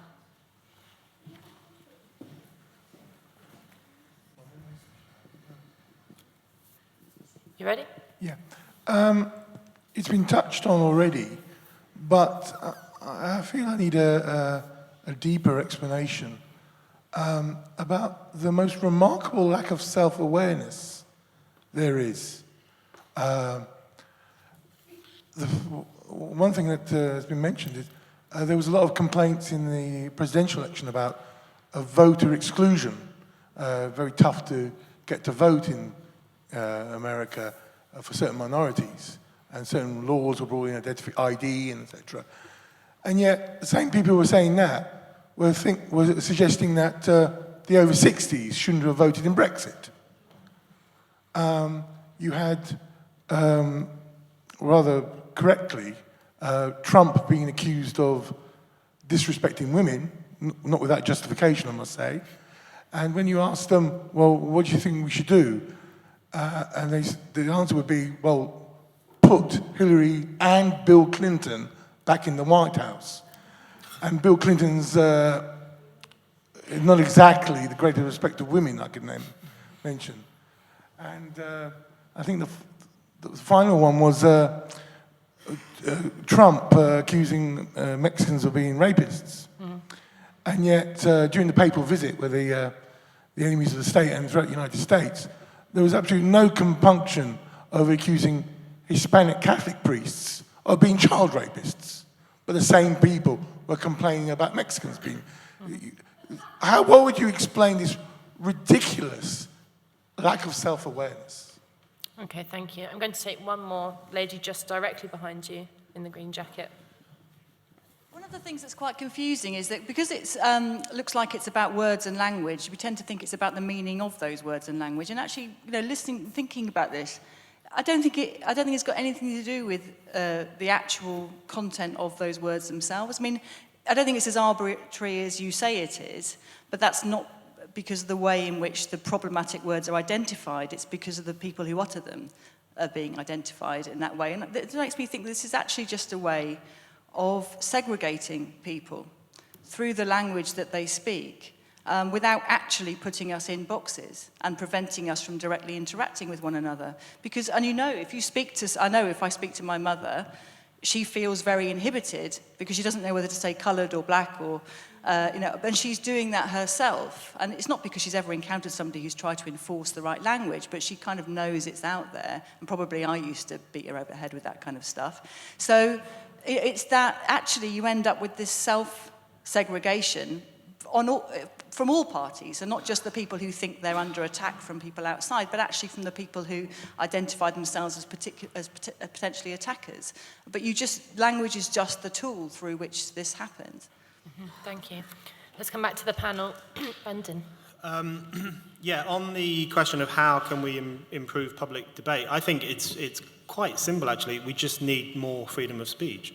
And I think we sometimes underestimate what a profound impact that would likely have on the standard of public discussion. Because as Paul was saying earlier, the great thing about freedom of speech is not necessarily what people are going to say with it. That's kind of immaterial in some ways. It's the fact that it invites us to behave as actual citizens. It invites us to be morally autonomous adults. And it invites us to take ourselves seriously, to take ideas seriously, to keep in check things that we think are racist, to engage in society in a real way. Whereas censorship infantilizes us. Censorship treats us as children. Censorship says, you don't have to worry about what is right and wrong, because we've decided for you. And I think we sometimes underestimate what impact that has on people. If you are no longer required to decide for yourself what is right and wrong, then you are not really a full citizen or even really a full human being, because you've been kind of pacified and put out to pasture and just allocated this very childlike role. I think if we were to have complete freedom of speech, no bans whatsoever on Holocaust denial or racism or anything at all, then the immense responsibility people would feel to engage in society would improve, I think. And through that, you could well see a flourishing of different ways of thinking, different ideas. People would have to come up with new manifestos to challenge this and new ways of challenging that. And I think that would enliven and enlighten public debate in a very real way. So I think that's the first and most important step. We need to get rid of all censorship. Following on from that, the question of what kind of censorship is most problematic, and the question in the front row made me think about this in terms of what hate speech laws do. Do they help victims, or do they just tell people off? My real concern is not with I'm terrified by the way laws are used to punish priests for criticizing homosexuals, or Brigitte Bardot for saying that the way Muslims slaughter meat is barbaric. She's actually been fined for saying that. All of that stuff is terrible. But even more worrying than that is the impact it has outside of the law in everyday society, the chilling effect it has in terms of people self-censoring themselves. There's this Iraqi poet, and her poetry has been banned in Iraq a number of times, and she recently made this comment where she said, she now lives in America, and she said, in Iraq, censorship is explicit and it follows speech. In America, censorship is implicit and it precedes speech. And I think that is a really useful description of the kind of regimes we're living under today, which is not explicit speech, explicit censorship that punishes the book or burns the book that's already published. It's much more implicit, and we censor ourselves. We simply don't say it. And if you read any interviews with Trump voters, you will see this. There's a fantastic piece in the Washington Post yesterday, interviews with Trump voters, and they talk about things they can't say. One of them uses the phrase, I've been PC shamed in not saying certain things. And so the only place they can really express themselves is in the ballot box, in that kind of private space, which is entirely anonymous. That's the only place where they can be honest and say, I want Trump, or I want Brexit, or I want the Tories. Things they can't say in society itself. That's how shrunken the parameters of acceptable thought have become. So I'm worried about the way in which the whole empire of hate speech, not simply the laws, but kind of beyond that, has this chilling effect that we sometimes don't recognize, where people actually become almost dishonest, and public debate as a consequence suffers terribly, I think. Thank you. Mohammed. I would say that I'm on a journey in my understanding as a lay person in this field of the parameters, the lines, if you like, of free speech. And certainly in counterterrorism context, certainly the line has always been the imminence of violence, the imminence of actual violence. At the same time, I think as a clergyman, I'm going to have to say this, that the relationship is very important. Pastor McConnell's speech did not in any way, I think the prosecution were very clear, did not in any way incite to violence, but rather in his statements about the Catholic Church, caused unhappiness that led to a Catholic priest, Father Pat McCafferty, approaching him, having a great big Barney, and then out of that developing a 20-year relationship. And likewise, my engagement with him has meant that we've actually become full friends. We have cake. We have cake together, And because it's Ulster, we don't have gay cake, we only have Protestant cake. But it's still cake. It's still cake. And through that relationship, we're able to engage a strengthening of civil society institutions. And I think part of the frustration that's being expressed around this is our civil society institutions have been co-opted. The outrage and the Occupy process in which I was sort of a participant, involved, come out of the sense in which our civil society institutions are being co-opted and undermined by state actors. And it's actually a case of not just giving us the legal tools to express ourselves freely, but also giving us the practical means through civil society to strengthen that public debate. In relation to what Avril said about language that is preparatory to violence, as I say, I'm on a journey, and I don't think, with the greatest respect to my distinguished colleagues, I don't think that we want to get into a society where it's okay to say, as we have for centuries, that Jews poison wells, or that the Jewish faith commends the killing of Gentile children in order to use their blood in the Pesach matzah. I have a real problem with that. And the question of whether that ought to continue to be very firmly protected through our legislature and through our judiciary against those kind of things happening as preparatory to pogroms, as preparatory to genocide. That's a question that I think Rwandans need to think about, and Bosnians and those from the former Yugoslavia need to think about, and we need to think about as well. So I just have to sort of declare my lack of clarity and my deep guttural discomfort about it. As a result of the Pastor McConnell case, I was approached by the lawyers of Anjem Chowdhury to come and defend his right to say things. And I felt like a total hypocrite when I chickened out about it, I have to confess, because I'm just not clear about these things. There are certain things that are guttural and certain things that are thought through. So I think I would confess to you all that my own position on this is still one of being a student and of learning about these things.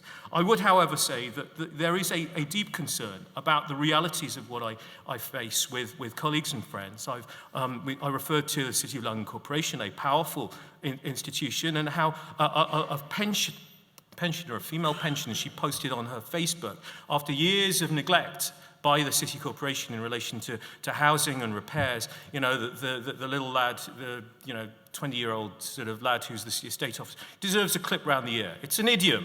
It's an idiom that we all use. And she was hauled up and threatened with police action. So that's the kind of society that we're living in. And indeed, there is this kind of preemptive self-censorship that's going on. So it's deeply concerning. Thank you. Such a polite debate where every comment is applauded. I feel so edified up here. Mohammed, you mentioned 3 examples from history, and one was mentioned from the floor. So I'm going to attempt to talk about each of those very briefly: Rwanda, Nazi Germany, and Yugoslavia, because I think it's important to see some of this historical context. So first of all, Rwanda. It's quite a common example that often comes up, but we have to look at the detail. It was a lot more than just name-calling as cockroaches. And I read you a quote from someone who investigated the whole Rwandan genocide. They said that the radio show in question, quote, played the role of an army general rather than the traditional role of the media. That is to say, they provided well-targeted, practical information on how to kill the opposition and giving out the names and locations of those who were deemed to be targeted. That's very different to some of the things we're talking about. What they did, what this radio station Rwanda did, is incitement to imminent violence. Well, that's exactly the point, and incitement to imminent violence should be banned. Looking at some of these other examples, Yugoslavia and Nazi Germany, well, the fact is, in Nazi Germany, you mentioned some of the blood libel examples, there were hate speech laws in the Weimar Republic, and these laws were used against the people who made the comments that you just said. And they were not effective. They created these show trials that created a platform for the Nazis to appear themselves as the victims and to further their message. And you could say if there was ever a time in history to argue for hate speech laws, it would be pre-Nazi Germany. That's the time that if ever there was a chance to use them and to stop hatred and evil, that was the time. And yet, they had them, and they did nothing to stop the violence that followed. And the exact same situation in Yugoslavia. Yugoslavia had some of the most stringent hate speech laws in Europe at the time, and those laws proved completely ineffective at stopping the ethnic cleansing that took place. So I think with these historical examples, Rwanda, Yugoslavia, Nazi Germany, we have to look at the detail. And I think when we do, we see that rather than provide evidence for hate speech laws, they do just the opposite.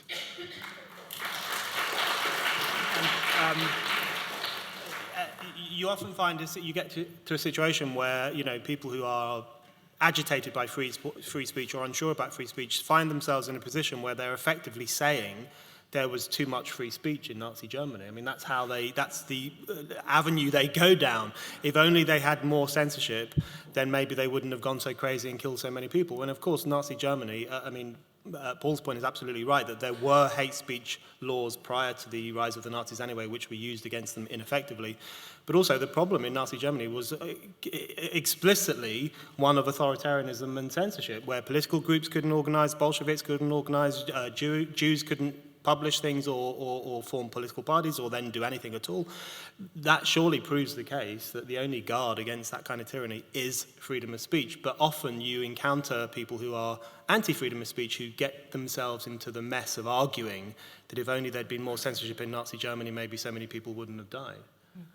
Okay, thank you. I'm taking 3 last people from the floor, so really wave at me if you're really desperate. And then the panel will have 1 minute, absolutely 1 minute, to sum up. So let's start directly at the very, very, very back, right by the doors.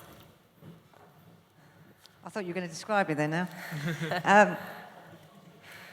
One of the things that I was thinking, that I think it was Paul, you said something about a hate law and a government saying it's about what we might do, and it made me think about all the things around workplace everywhere where actually the law is not really the responsibility of the so-called hater, because I can say something to my colleague and somebody overhears it and they say, oh well, that's bad, that's a hate law. So it makes me think that actually it's not about our agency. And then it made me think, last thing, made me think about what really is new now, what's really driving this. And one of the things, to me, is that now society is just really structured and values highest safety. So it's all about our safety. Meanwhile, it says that us humans, all of us, are just vulnerable to start off with. That's the kernel, that's our essence. So if you put those two together, we have a problem, but what would others say about what would be the main driver? What's new today? Thank you. Bring the mic right down to the very, very front here, all the way down.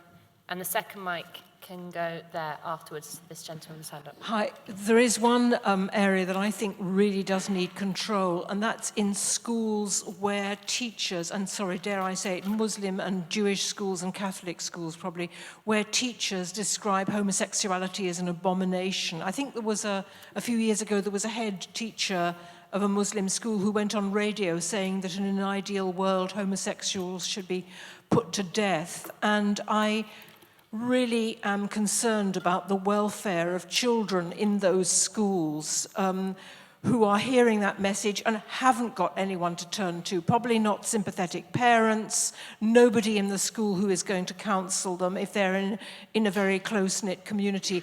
What do you do about that? Thank you. Yes, thank you very much. I think I'm going to make one small point. The elephant in the room all day has been the fact that no one has been prepared to say that many of us are afraid of radical Islam in this country. There has been very little, I don't see many Muslims in the room. I think we're really frightened, and I'm glad that I've got the freedom and the space to say this in the room. And thank you very much, panel. It's been a great day, but I'm really concerned about that. All right, sir. Thanks. Panel, very, very quick, and your summing up thoughts. Can we start with you, Paul? 3 eclectic thoughts. I'm trying to think of a way to string them all together. I'll take Viv's point, I think. What's the driver?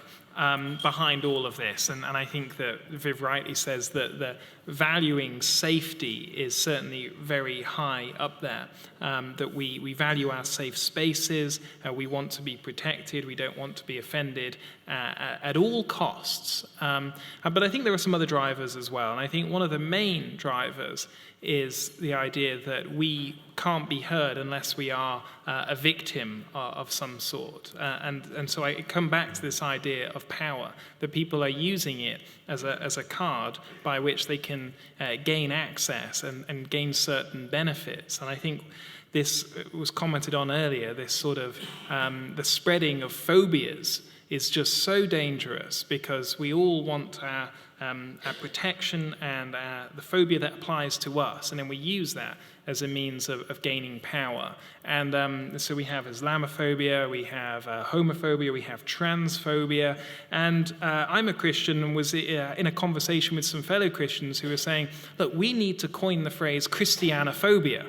And I was like, I mean, aside from the fact it doesn't exactly roll off the tongue, I think that is the exact problem. I said, no, we really don't want to go down that route of identifying ourselves as victims. And the lady said to me, no, we do need to do that, because it's the only way we'll get a seat at the table. And I think it was really telling that is the approach behind a lot of this, that it's the only way we get a seat at the table is to become a victim. And the only way, I think, we will end it is by calling out some of these things and defending freedom of speech, being prepared to be offended, and removing safety blankets. Thank you, Paul.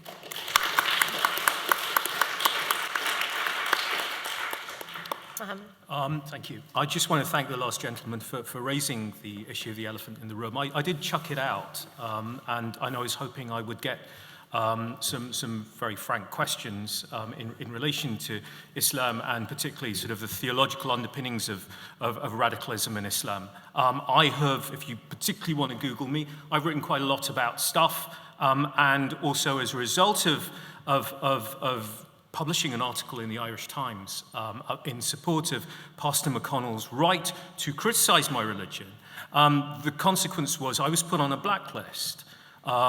Along with Anders Breivik and the French Front National and various other people as an Islamophobe, the first Muslim Imam Islamophobe. So that's kind of the consequences, and it didn't come from Muslims. It came from a kind of, if you like, a white liberal enlightened elite approach. So that's the reality on the ground. I would say very simply, I don't want to take too much time, but I deeply resent the racism of low expectations that characterizes me either as entirely a perpetrator or entirely as a victim, when the reality is that I and my people are both, as indeed you all are. And so out of this relationship, and it comes down to that, out of conversation, out of protecting the boundaries of civil society, engaging a relationship between two men who care deeply about spiritual matters,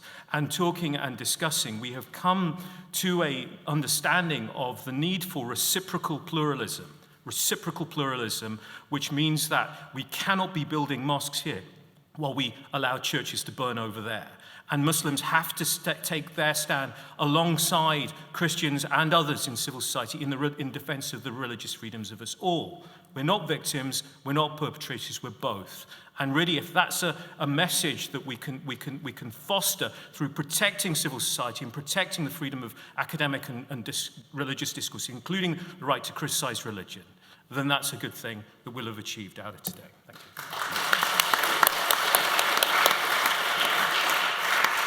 Thank you. I think we need to face up to the fact and do something about the fact that we live in a society that openly polices emotion and which polices how we feel, how we think, and what we say. That is a terrifying prospect and needs to be confronted head on.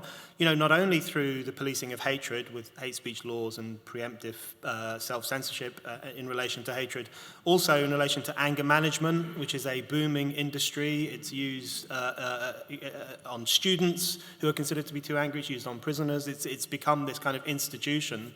Also, the way in which certain ideas are redefined as disorders of some description. There's a new disorder, intermittent explosive disorder, which is basically someone who gets very angry sometimes. And then, of course, there's the way in which, as Paul says, all these things are redefined as phobias. You know, if you are critical of transgenderism, you are transphobic. If you're critical of aspects of Islam, you're Islamophobic, and so on. Of course, a phobia is an irrational fear. It's a mental instability. And, you know, if you look back in history, the kind of regimes that redefine certain ways of thinking as mental disorders were places like the Soviet Union. And that's obviously what happens in 1984, when our hero, Winston Smith, has been interrogated by O'Brien, and O'Brien says to him, "You are ill, you are mentally deranged, and we will fix you." That's now what society says to us. It polices how we feel about things. So I think we need to defend freedom of speech, defend the freedom of thought, and defend the right to be angry, to rage against things, and to hate things. I want to make a little defense of hatred. There's loads of things I hate. And hate sometimes gets me up in the morning. And, you know, this new slogan in America, "Love trumps hate." No, that is not true. Hatred throughout history has been a motivating factor for change. People hate their living conditions, they hate their governments, they hate the predicament they find themselves in. If we throw hatred out, then we're going to get into trouble.